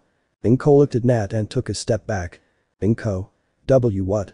Nat walked towards her saying. Nat. She was a very close friend of mine, and what your son meant by me being his new mom doesn't mean that he won't be your son, you'll just be sharing. She then put her hand out and said. Nat. Natasha Romanoff, X. Inko. The assassin. Izuku. Huh. Nat. Well, seems somebody didn't keep their mouth shut when it came to me. Izuku. I didn't. Inko. Carol used to talk about how she missed you and some other girl. I never thought that someone else came with her. Nat. Trust me, it was a surprise for me too. The assassin then went to the kitchen and said. Nat. Well. You coming, that kid hasn't eaten since last week and I'm pretty sure he's hungry. Inko and Izuku just stared at her, it was a little out of the blue. She's an assassin and for some reason, it's like she just wanted to do normal family stuff. They then looked at each other before Inko smiled and said. Inko. Oh okay, sure. Nat. Great. Well kid, go ahead and get your bed ready, don't worry about my things or your closet, I've already made space this morning. Inko. Wah. Now wait one darn second there, Missy. Nat. Inko. We have a guest room at the end of the hall, you can take that one, you can't just sleep in his bed, where would he sleep? Nat. In his bed. She then looked at Izuku and said. Nat. Just make sure you don't get too handsy like this morning. Izuku. Blush. Inko. Handsy. Izuku, what is she talking about? Izuku. You Nat. Plus, I think I'll just sleep in his room. Never had a kid before so the thought of actually cuddling with one sound great. Izuku. You Inko. No if you're going to be his mother, you can't do things like that. Nat. A lot of mothers do that with their children. What, you afraid you'd cross some kind of line? Inko blushed and yelled out. Inko. And no, I just like to give him his privacy. Nat. Not me. I'm taking full advantage of this opportunity. Not only that but, we need to figure out some things. Izuku. Like what? Nat. Like what other things we can do as mother and son. Maybe have a day after school where it's just us. Izuku. She's really into this. Inko. Now hold it right there. Nat. Inko. I don't know who you think you are, but you can't just barge in here and think that you'll just end up having Aizu to yourself. Nat blinked at her before giving way to a smug smile, ready to tease her. Nat. And what exactly do you mean by that? I'm his mother now too, we get equal rights. Maybe it should be a Wednesday, what do you think kid? Izuku. Since when did I become a piece of meat? Inko. No, me and Aizu watch movies on Wednesday, that's our time, which means you need to not be in sight. Nat. Are you giving me orders? Inko. This is my house and I've taken care of Izuku all his life. You just showed up out of the blue so I have that right. Nat. I see, but you've already made a mistake, you told me what you two do on Wednesdays. Hope you don't mind sharing. Inko. I do. Nat. Too bad, when the day comes, you can sit on his left and I'll sit on his right. Inko. His right is mine. Nat. Not anymore. Inko. I'm sorry, but the last time I checked, I pay the bills here. Nat then slammed down a large stack of money. Inko flinched at it as the Redeed leaned down to her with her still smug smile and said. Nat. Ooh, would you look at that, so do I. Inko. Grrr. Nat looked at Izuku who sweat dropped at them and said. Nat. Well kid, you go get settled, your moms who have equal rights to you will let you know when soup's on. Inko. Hey, we are not done. Nat. You're burning that pot roast. Inko. Gasp. Nat. Game, set, and match. After their fight over who gets to have Carol's kid, they all ate dinner, and right after Izuku took his shower thinking over everything that's happened. He couldn't believe that he held back that Nomu thing, and the villains, he couldn't believe that Kitsuki actually went and attacked them out of whatever reason he did it for. Things were happening so quick that it was hard to keep track. Natasha Romanoff knew his mom personally and knew her way longer than his Inko. He was happy but also nervous because from what Iz always says, his mom was a hero but did care about the casualties and whoever got hurt in the crossfire. This makes him worry because he doesn't know how to feel about Natasha, was she the same way, did she still kill people? He just wish he knew but didn't want the answer to be so bad. Izuku? Sigh. He then got out of the shower and dried himself off before making it to his room in a towel, where he found Nat laying in his bed, reading his Naruto manga. Izuku? She was dressed in some shorts and a tank top looking at the manga with confusion on how she was supposed to read it. When she looked up and saw him in a towel she smiled and said. Nat. You go to bed naked. Sorry, but if I'm gonna be sleeping in here, clothes are a must. Izuku. Blush and no I just forgot that you were in here. Nat. Hey, can you explain this to me? Izuku. Explain what? Nat. This Naruto kid is supposed to be a ninja, right? What's with the orange? Izuku just chuckled at her before getting some clothes and leaving out to get dressed. When he came back in, Nat said. Nat. You know, I've seen you naked already, you don't need to leave out. Izuku. Blush yes I do, plus you saw me naked against my will. Nat. Like I said, I was trying to help you. Speaking of, I'm going to need you to not just walk out like that in public again. Izuku. What? Why? Nat. You're still low on energy. Your mom would be back up to full strength in 3 days at max, but you took an entire week, which means you don't know how to absorb energy all that good, so your body has to learn to do it subconsciously. Not only that, but you could end up absorbing the wrong type of energy if you weren't careful. Izuku. The wrong type. Nat. Carol used to tell me that when she would go empty, she would travel out in deep space or a wasteland to get her strength, only because the energy of other people could change her personality a little. So let's say you walk by a boar house or 2 bums fighting on the street the way you are now. Izuku gave her a questionable expression, not getting it until he heard absorb and brothel being out in the same sentence.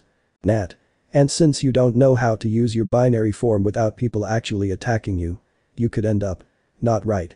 So, to avoid that, I suggest you start flying for now on, it shouldn't take that much energy. Izuku. Nat. You don't know how to fly, do you? Izuku. Blush. Nat. PFFT. Izuku. It's not funny. Nat. Sure. Well, I guess you'll just have to deal with whatever comes, just don't act on impulse. Now come on, you have a lot of work to do in the morning. Izuku. Izuku blushed, looking at the other side of his bed and then at Nat. Has his bed always been that small? He rubbed the back of his head and slowly made his way over to the bed, laying down at the edge, not caring if he fell off while he was asleep, but after Nat turned the light off, she pulled him in by his stomach. Izuku's blush turned red hot, he's never slept in bed with another girl besides Inko. Her breasts pushed up against him as he stuttered out. Izuku. You're a little too close. Nat. Relax, I'm not just doing this to tease you. Izuku. Damn it, so she is teasing me. Nat. I'm doing this so that you can get some well-needed energy from a source that is similar to what you had before. I'm also doing this for a personal reason. The teen didn't know why, but she sounded a little nostalgic. They laid there for a few minutes with the boy's red face starting to calm down a little, but then he asked. Izuku. Are you up? Nat. Finally you get curious. Izuku. I have a question for you. Nat. No, I'm not killing anymore, well, not good people at least. Izuku. Huh. How did you know I was gonna say that? Nat. Your face says it all. Look, I'm a lot of things, and for a time, I was very heartless. But right now, I'm not, I'm your teacher and mom, end of story. Izuku. But this is just so. Nat. Sudden. Izuku. Yay, why this? Nat. Sigh. I dated your mom too. After hearing this, Izuku sat up. Izuku? Say what now? Nat. I don't get why you're surprised, your mom was a galactic war hero, do you honestly think she wouldn't be open to whatever's out there? The green blonde stared at Nat before laying back down as she held him again. Izuku? So, you're doing this because it's what my mom would have wanted you to do? Nat. I'm doing this because it's what I want. Me and Carol broke up on good terms, but I'm not doing this for her, she didn't even know I was here when she got here. I'm doing this because. Sigh, let's just sleep for now. Izuku? Okay. From the other side of the door, Inko heard the conversation before making her way back to her room. Inko? It's nice to know he has someone else here with him. The next morning, Aizu woke up about 30 minutes early, but when he lifted himself up, he found that Nat was absent. After getting dressed and eating breakfast, he made his way downstairs to the beach to find that Iida, Mina, Tsu and Ochako got there early. Iida. Aizu, nice to see that you're on time. Aizu? Thanks. Tsu. How you feeling, you were pretty pale yesterday. Aizu. I'm a little bit better now, thanks for asking. Suddenly, Shoto and Katsuki showed up with a rest, though the blonde gave Aizu a look. The boy glared at him which made Aizu glare back as he passed him up. Benki walking up the green blonde and said. Benki? Seriously, what's that guy's beef? Iida. I'm beginning to think that that's just his expression. While they talked, Ochako looked at Aizu as he had conversations with his classmates, she was happy that he was okay, though she wished he did say something to her. She didn't get to really say anything to him all day yesterday and she really wanted to talk. As she thought this, Tsu saw the look on her face and said. Tsu. You know, while we were at the USJ, Aizu asked me to make sure you were okay. The gravity girl looked at Tsu with surprise until her face went red. Ochako? He did. Tsu. Yep. Tsu then looked around her best friend and at Izuku before putting a hand to her mouth in a whispering manner and asked. Tsu. Do you think Aizu has super hearing too? Ochako. I don't know, why do you ask that? Tsu then pointed at him as Ijiro came over and said. Ijiro. Hey, Izuku, so what do you think your second mom is gonna have us doing? Mashrao. You looked kind of flushed. Okoyami. Are you okay? Izuku looked down with a deep red tint which made Ochako's blush redden even more. Momo. Ochako, are you okay? Mina. Whoa, your face is just as red as Aizu. Hyoka. What happened? Tsu. I wouldn't worry about it, she'll be fine. But Natasha, she could tell that they were all there and accounted, but the only one missing was the great kid, she knew where they all stayed, so she decided to make her way into his house saying. Nat. I told you not to have me look for why. When she came to the living room, she stopped and saw the boy, naked with a blanket over his important part saying. Mineta. Oh, I am so sorry, Ms. Romanoff, I was getting ready, but then you walked in. He grinned pervertedly. Mineta. And this would be a bad look to the school if a teacher trespassed on a naked student. If you want, we could always find a way for me to forget this. Nat. Nat just stared at the little dwarf before she slowly took on a creepy smile that seemed to make a creepy cracking sound the wider it got. Whatever blood Mineta had running down south ran cold as he sat up shivering. Nat. Blackmail. Cute but not good enough, how about I teach you a valuable lesson of why deeds are the wrong women to mess with. Haha. Mineta. I changed my mind, I'll go get ready. Nat. No, stay a while. Nat. Your torture is now in session. Back with the others, everyone sat around with their super suits on waiting for Nat, who was 10 minutes late. She showed up a minute later, but what made them all look at her fearfully was the fact that she had a very pale Mineta in her hand. The boy seemed to be muttering something and fidgeting before looking around as if there was someone after him. He looked like he saw a ghost, but Izuku had a feeling that whatever he did pissed off his second mom. He doesn't know Nat very well, but he's pretty sure that an assassin is not to be trifled with. She then dropped him to the floor as he got into the fetal position and said. Nat. Morning, sorry I'm late. I had to deal with an annoying dwarf. The girls looked at Mineta but felt no remorse for him at all, while the boy's sweat dropped. Yes, the assassin was hot, but even they weren't that brave, and they don't think that All Might was either. Natasha. Now the reason I ask you all here is because this is the perfect place to practice without you having any interruptions. For now, I need to. Okay, sorry, hold on. All. Nat. Aizu, come here. The blonde brunette gave her a questionable expression as everyone looked at him.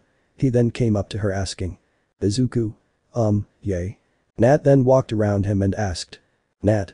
This is your super suit. Izuku. Yay, it was supposed to be mom's, but I had it changed.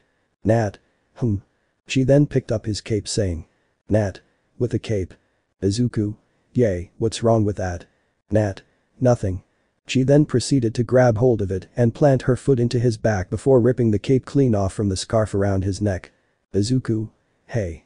After she was done she threw it to the side and said. Nat. Sigh, that's better. Izuku. Would you do that? Nat. Don't worry, I'll have it fixed later, it's just. The cape is a no-no for me. Izuku. But Aoyama. Aoyama. Looks fabulo. Nat. I don't care about what he's wearing, you're my top priority.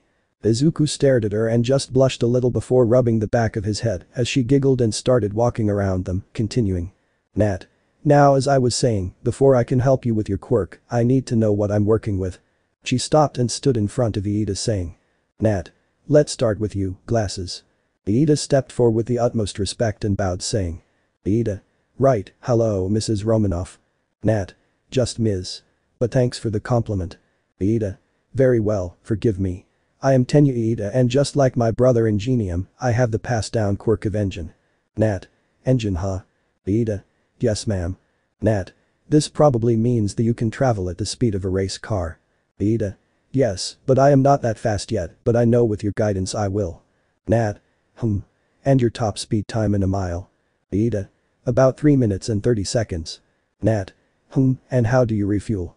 Iida. With. Orange juice. Nat. Not orange soda. Iida looked at her confused and said. Iida. No, why would I? Nat. You there, frog girl, you got a name? Tsu. I'm Tsuyu Asui, but you can just call me Tsu. Nat. Alright Tsu, I don't want to assume but. Tsu. It's okay, yay, my quirk is frog, I can practically do whatever a frog can do. Nat. Just a normal frog, not a poisonous one. Tsu. I never knew I could. Can I? Nat smiled as she kept on going around and asking what they all can do. Once she was done she crossed her arms and smiled, which made them all wonder why she then found herself back over to Momo and said. Nat. One more thing, what's the most useful thing you've created? Momo. Oh. Blush. Nat. Don't be shy. She then created a Russian doll out of her hand which made the redhead chuckle a little. Nat. How long has it been since I've seen these? Momo. It's a non-lethal bomb made to stun people. Nat. I see. Momo. Are you familiar with it? Nat. Something like that. So, what I'm getting is that you all just learned the basics of your quirk and decided to stick with that, am I right? Ejiro. Huh? What do you mean? Mashrao. There's nothing else we can really do besides focus on our fighting skills. Nat. I don't doubt that, but that doesn't mean that your quirk is a basic one. Hey Pikachu. Enki. Why do you call me that? Nat. Cause that's the name that stuck to me. You can use electricity that comes from you, but it shortens you out if you go past your limit, right? Enki. Why yay? Nat. So why can't you absorb the electricity from your surrounding? Enki. Because I could end up killing myself. Nat. And who told you that? Enki opened up his mouth to say something, but nothing came out. He then started to think on why hasn't he tried that. He's uses electricity, but he's never absorbed any either. Nat. See, when you all told me about your quirk and the backdraw to it, I started thinking, and with you, Pikachu, you literally treat your quirk like a battery when you should be treating it like a generator. Enki. But. There isn't any electricity anywhere. Nat. Kid, this is the modern times, the city isn't that far, you just need to practice on how to absorb it and how to draw it from anywhere. You do that, you could be just as fast and as powerful as the angry blonde over there and even teleport short distances. They all gasped and looked at Kitsuki. Enki. I can. Nat. Yay, with mastery of electricity comes mastery over lightning, which branches out to you even turning into actual lightning. Enki was so excited that he looked at his hands and thought about the possibilities he never knew he had. Nat. Now, you, birdie. Tokoyami stepped forward as she came towards him. Nat. You said that your quirk was this shadow, am I right? He brought it out and said. Tokoyami. That is correct. Nat. There was something that you said that struck me as weird, if it's a shadow, how is it tangible? Again, another student confused as the bird-headed student thought about the question, how was Dark Shadow tangible if he was just a shadow? He looked at his quirk which looked at him and humorously shrugged its shoulders. Nat. The way I see it, you could be a really strong asset in the dark and even the light. You just need to experiment, see if you can make it intangible, if you could do that your stealth skills would almost be unmatched. You're already powerful with attacking, and your defense is pretty strong, that's a fact, stealth and intimidation is all you need. Tokoyami. But Dark Shadow becomes difficult to control at night. Nat. That's only because you need build a strong resistance. It's your quirk, it belongs to you, not the other way around. She then looked at the quirk and glared, stepping to it. Nat. Assert your dominance. The shadow then started to cower in fear as they all looked on in amazement. Even Tokoyami was surprised. Nat. Show it that you run the show, you want to become a hero, right? Then work at it, this is your ultimate partner to reach your goal. Controlling darkness makes you a huge threat on both sides because there's too many possibilities. She pointed with a smile and said. Nat. Become its king. And you will never lose a fight. The second she said that, he remembered something from the memories. Sorry, King was the one to give me these icky orders to deal with you. Hands are tied. He groaned and rubbed his head before looking back at her and nodding. Nat. You kids have just been focusing on the basics, but you need to be focusing on the possibilities. Mina. Wow, you must have worked with people who had quirk like ours. Nat. Yes I have, but that's not all, most of these ideas. She then pulled out Izuku's notebook which made him blush. Nat. Came from Izu. Izuku. You went in my bag. Nat. And made copies for everyone. She started to pass out a list of what each student could do, as they looked it over, they became excited. Ijiro. Super strength.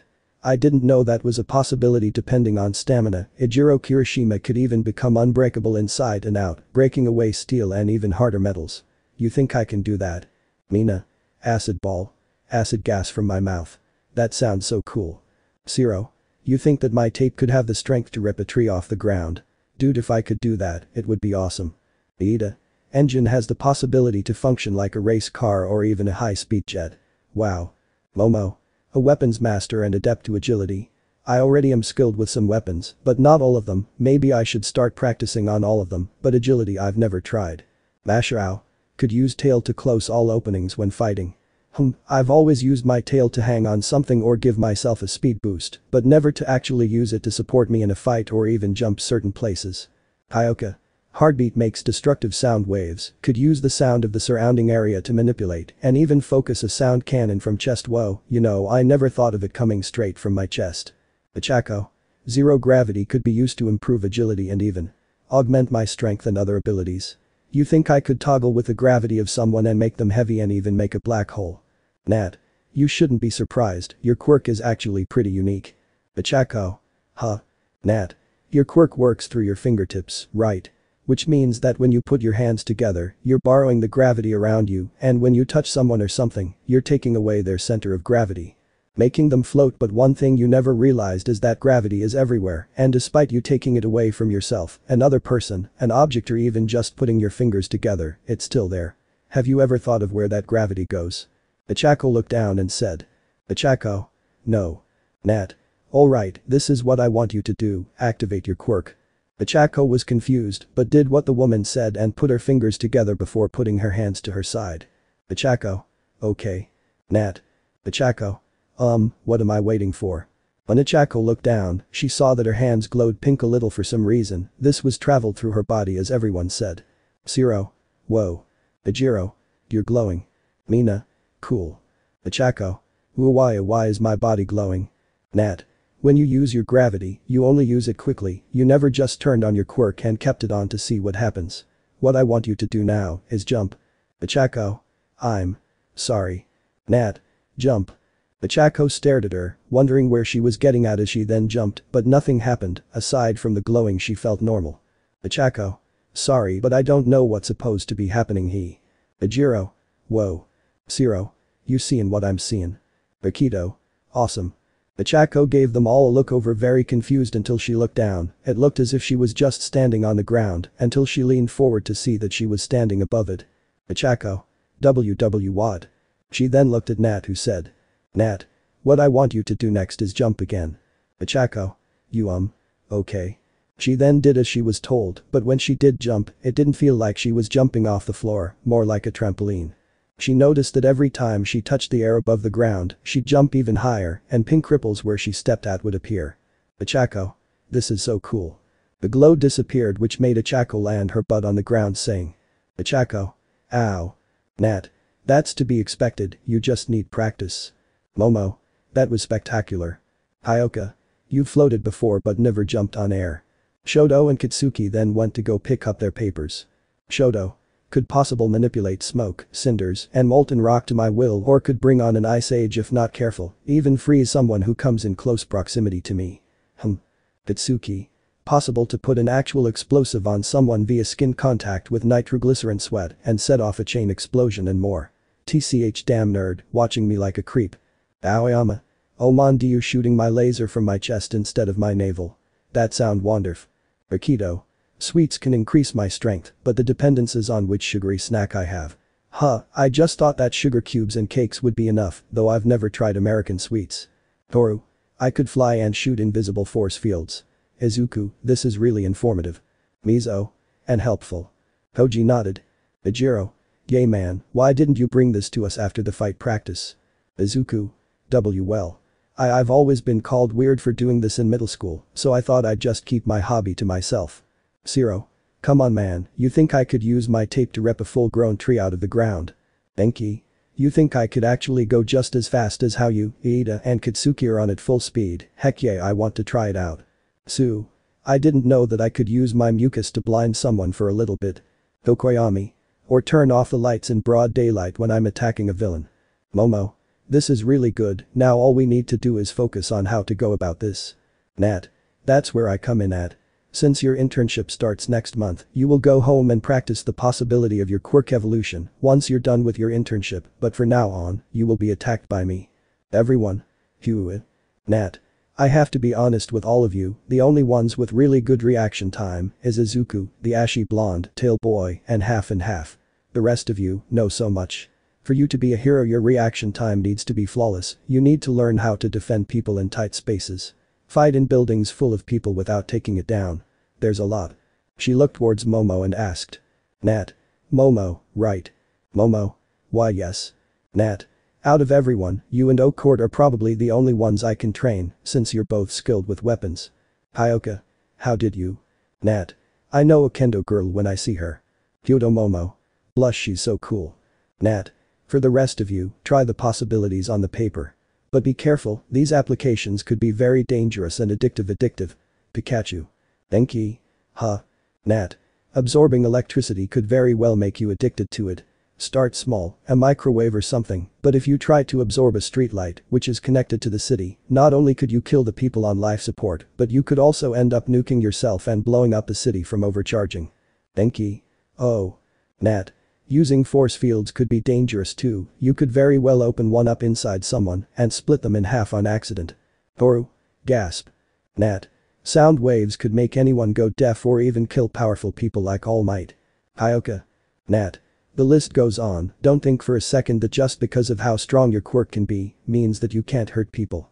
Villains are bad, but you do not want to go down that road and end up killing one. These villains will not hold back on you, and I understand if you don't want to either, breaking a bone or two, yay, do that, cripple them, sure, but no killing. You don't want that on your conscience. Am I clear? They all looked at each other before putting on a determined expression. Momo. Yes ma'am, please teach us well. Iida. And watch over us.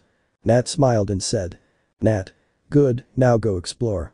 They then started to leave, but when Shoto walked by the assassin she said. Nat. You're that Endeavor's kid, right? Shoto stopped. Nat. That left side of yours belongs to you, not him. From your expression, you hate him, probably from what he did to your mom and you, and from the scar I'd say you got caught in the crossfire. Shoto. Nat. I can't really tell you what to do, because when I was a kid, I was taken away and trained to be a killer. She then leaned down into his ear and said. Nat. But the only reason I beat you is because you refused to go all out. Had you did, you may have actually won. If your dad's that much of a prick, then show him how much better at fire you are than him. Hurt his pride, do what you think is right, maybe then he'll come around. Shoto looked at the sand. Before continuing to walk. Nat sighed before looking at Aizu, who was talking to Ichako. From what she could hear, they were discussing the thought of the boy walking her home, which got him a little excited until Nat said. Nat. Remember, you're still low on energy. The teen sighed. Ichako. It's okay, maybe another time. Nat. Well, there are a few ways for him to get back to 100%. Aizu. Really? What? Nat. Heh. She could kiss you. Ichako went beet red as Aizu's eyes went wide. Nat. From the excitement, your body will forcefully take in the energy around you, but wouldn't affect your personality. You'll be too focused on her lips more than anything, so you'll subconsciously shift the energy into what it used to be. It's kind of a bad way to start, but at least you'll be at percent 100. But that Nat left, leaving the two there by themselves. They both looked down at the sand in embarrassment before each other. They locked eyes, before looking away saying. Izuku. See you tomorrow. Ichako. Yeah, you too. Bye. They then bumped into each other, trying to go around one another, but couldn't, so Izuku stepped to the side saying. Aizu. After you. Ichako. Thanks. All Might watched from afar and chuckled to himself before going to do his usual rounds with the time he had left. He heard what all the kids could do and never even thought of the possible applications, and if these kids could pull it off, the villains would be in for a rude awakening. He failed. It's been a few days now, and Tenya Iida was making his way back outside after running all day. He needed to empty his engine if he was going to do this. Iida. Orange soda instead of orange juice. He walked to a nearby soda machine and got out the preferred can. He looked at it before seeing that the streets weren't empty, but also weren't full, which was good for him. He gulped down the entire soda and put it in the recycling bin before jogging. He felt no different besides the little energy slime as he yelled out. Iida. Boost. He heard his engine rev to life, but this was different, way too different. His quirk revved up a little too loud, now it was sounding like. Iida. It sounds like a sports car. Shockingly, Iida found himself speeding down the street faster he's ever did before. Aya. The teen boy shrieked in fear as he narrowly dodged all the cars in the way. He jumped over one and skidded on the asphalt before speeding off again, making the car around him lean a little. He found himself on the other side of town, taking a few quick breaths and looked around before checking his timer.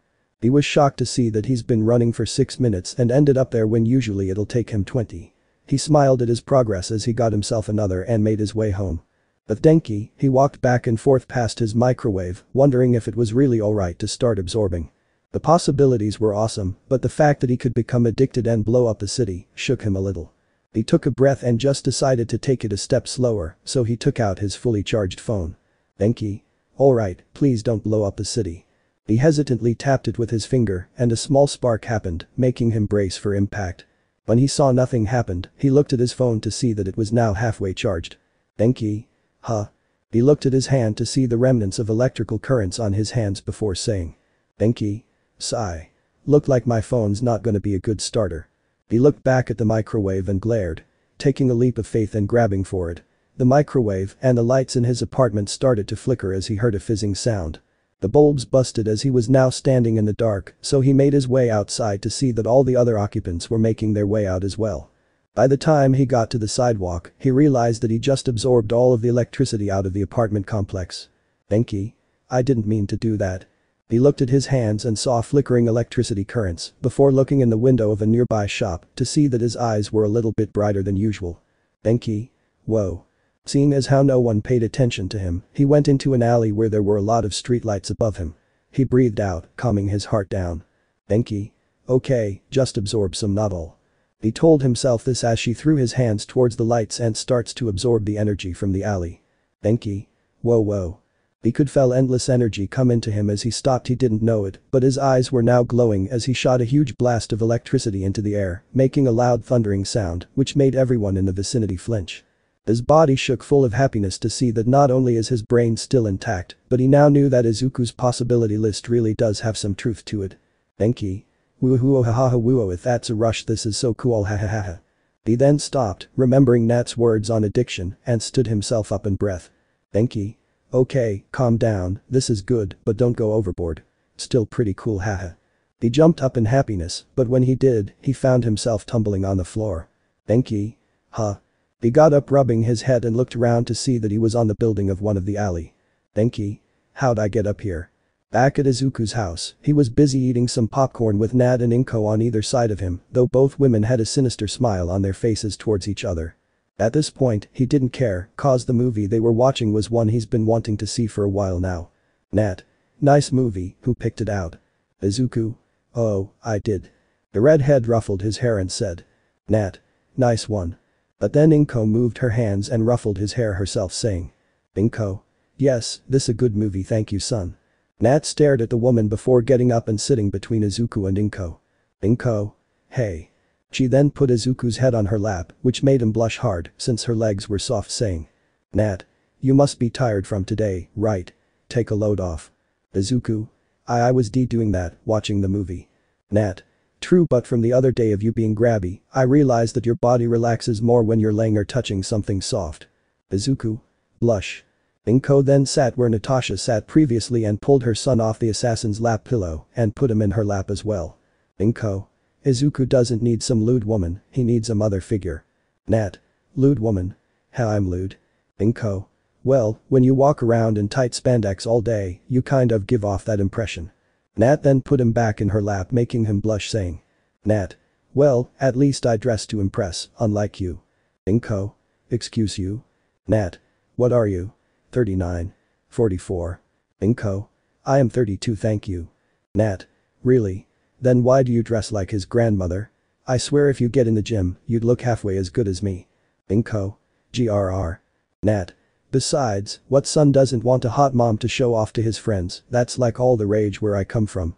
Inko then pulled her son up and glared even more at an amused Natasha. Inko. If you're going to be mothering Aizu as well, then you need to start acting like it. Nat. Just cause I'm a mom now doesn't mean I have to throw my youth away. Hag. Inko stared at the smug-looking assassin and got up, going towards the kitchen. She then used her telekinesis and made every knife she owned float around her. Inko. I'm sorry, what was it you said? I didn't quite hear it. Nat stood up and said. Nat. You wanna go? Inko. As if you could ever beat Aizu's #1 mom. Nat. That's about to change real quick. Izuku. Sigh, the movie was just getting good too. The next morning before school, Izuku got up really early, having to try and pull himself out of Nat's hold on him, though she woke up and said. Nat. Yay, stealth mission aren't for you. Izuku. Sorry, didn't mean to wake you. Nat. It's fine, what are you doing up? He then made his way to the floor and got into a lotus position and breathed in and out. Nat. Oh, you're trying to pull in energy. He nodded and closed his eyes, but then opened them, saying. Aizu. Mom said in one of her messages that she came here by chance after defeating an evil. Nat. That's right, Thanos. Aizu. Who's that? Nat. Just be glad he doesn't exist here. Aizu. Well, I just wanted to know, how did you get here? Nat. Nat looked down and sighed before saying. Nat. Back where I'm from, I sacrificed myself for a glowing yellow rock. Aizu. What? Nat. Yep, I was supposed to stay dead, but after a close friend of mine told a man named Dr. Strange, he brought me back, but that's not all he did. Aizu. Nat. He's never done time magic without his necklace, so it kind of went haywire after the war with Thanos, bringing me back. Aizu. But that's good, right? You're alive. Nat. Sigh, you are an adorable thing, but no, it's not good. The flow of time tried correcting itself. By it doing that, a bolt of lightning struck down in some places, one of which hit me and your mom. She thought that she was the only one that came here, but she wasn't, and I don't know who else is here. And if they're evil. You got a real big fight ahead of you, kid. Aizu stares at her as his heart rate started to pick up in speed. He already saw what Natasha did to Shoto and Kitsuki, two teens who were at hero level just like him, and she didn't even have any flashy powers. He knew that just from how he saw his mom fight, that she didn't have a backdraw to her power, and it seemed unending. If someone from her world were here and evil, then he may not be able to take them. He balled up his fist and glared at the floor, refusing to take that thought to heart, and straightened his back, closing his eyes so that he could concentrate. Nat smiled at him, he was so quick to get over the fear of facing someone who was too strong, she honestly liked that. Nat.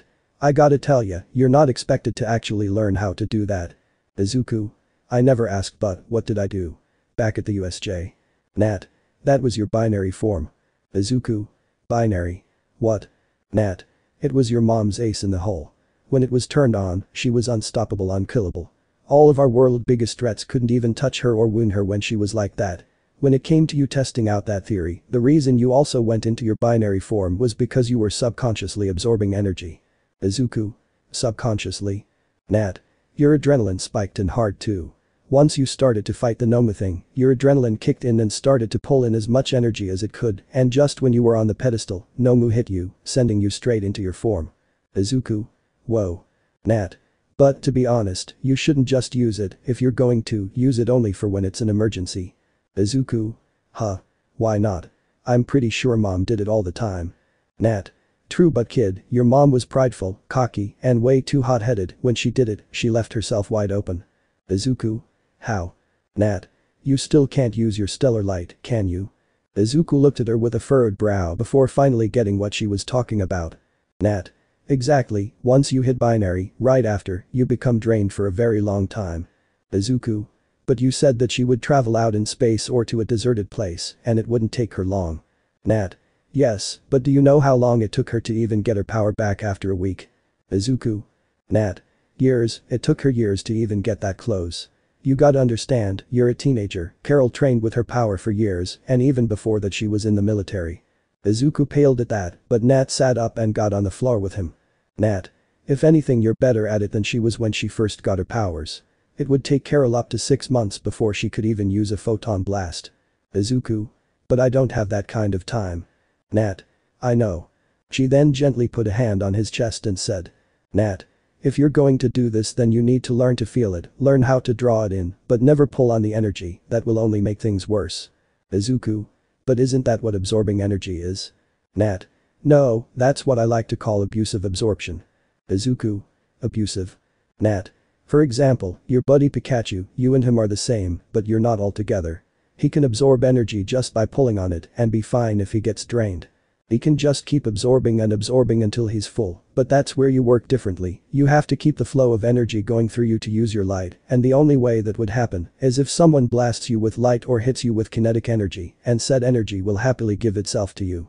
But if just pull on it, the next time you're empty, it'll be even longer. Izuku understood, but then he didn't, so he scratched his head until the beautiful redhead said. Nat. Okay, well, think of it like that girl you like, Achako Uraraka, right? Izuku. Blush hey, what exactly are you talking about? Nat. Think of her as the energy you need to absorb a date. Izuku. Stop that. Nat. You can't really force her to date you or go out with you, but you can lead her in the right path to making that decision for herself. You'll get better results cause you didn't yank her off, but gently gave her your hand, giving her the choice to either take it or not, and, let's be honest, she'd take it. Izuku. Why you don't know that? Nat. Hehehe, I think I'm gonna like being your mom a little too much. She started to run her hands through his hair saying. Nat. The embarrassment on your face is seriously worth me not killing anymore. The blonde brunette gritted his teeth and averted his eyes because of her teasing before trying to do what she says. Since his fight with the villains he could still feel all sorts energy, but he could never absorb it. He took a deep breath and tried to gently bring in the energy, but it didn't seem to be working. After about 5 minutes, he started to get frustrated but noticed that he wasn't exactly calm. He thought of everything that's happened thus far. All Might apologized, he beat Kitsuki in a fight which brung down that god complex, he met an amazing girl, and now he has a new mom. The last two made him smile the most. He just met Nat, but he could already tell that she is dead set on being his parent. It made him feel good to know there was another person that knew Carol. Nat. Kid. He then opened his eyes to find that not only did the energy come back to him, but he wasn't even on the ground anymore. He looked down and saw that he was floating. Izuku. I'm floating. Oh my god. Inko, hearing her son's yell, ran into his room and threw open the door. Inko. Izu, are you okay?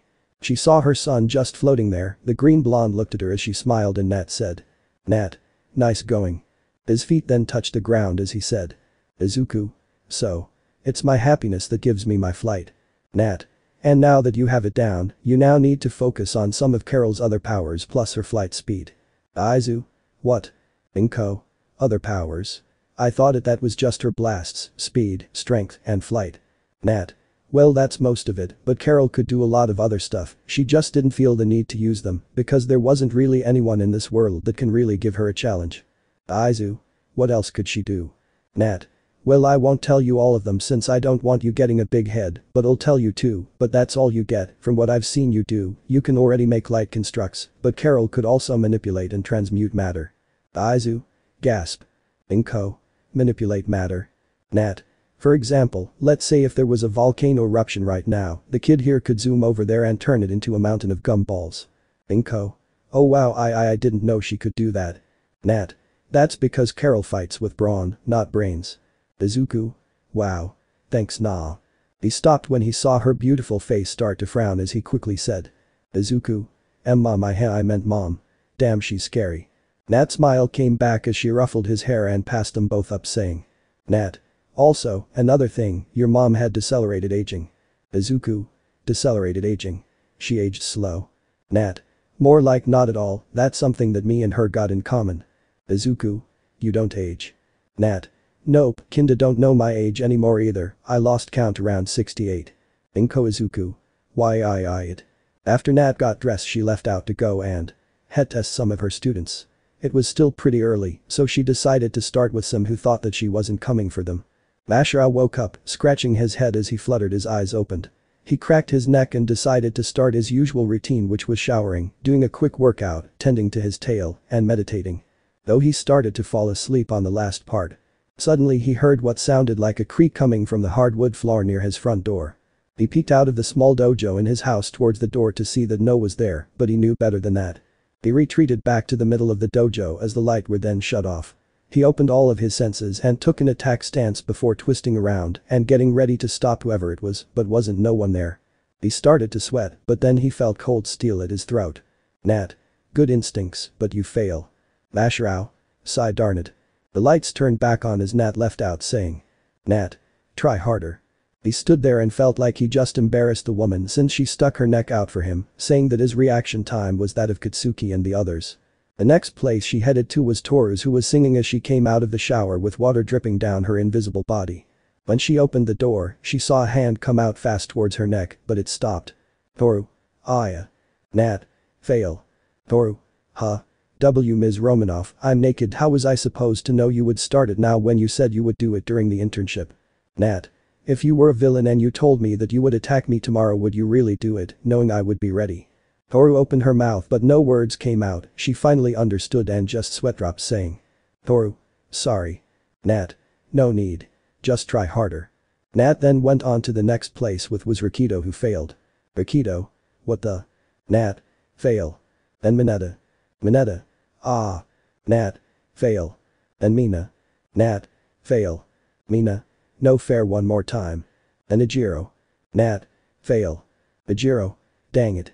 Enki, who was upside down. Nat. Fail. Then Shoto, who just pulled himself out of a large pot of boiling water. Shoto. What the? Nat. I let you slide. She started to walk off, but then Enji Todoroki got in front of her looking down at the woman, who then spotted a bored look. Nat. I get why she hung around all night, but I will never understand why Carol hung around. This one. Enji. Is there a reason why you're so foolish as to trespass on my property? Nat. Foolish. Heh.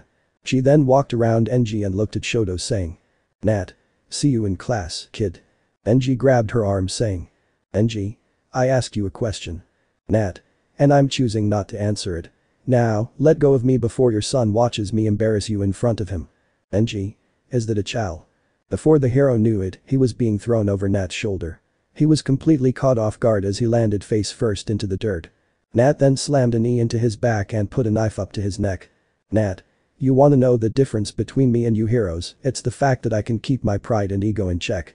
You know nothing about me and yet, you felt the need to grab and handle me as if I'm supposed to obey you.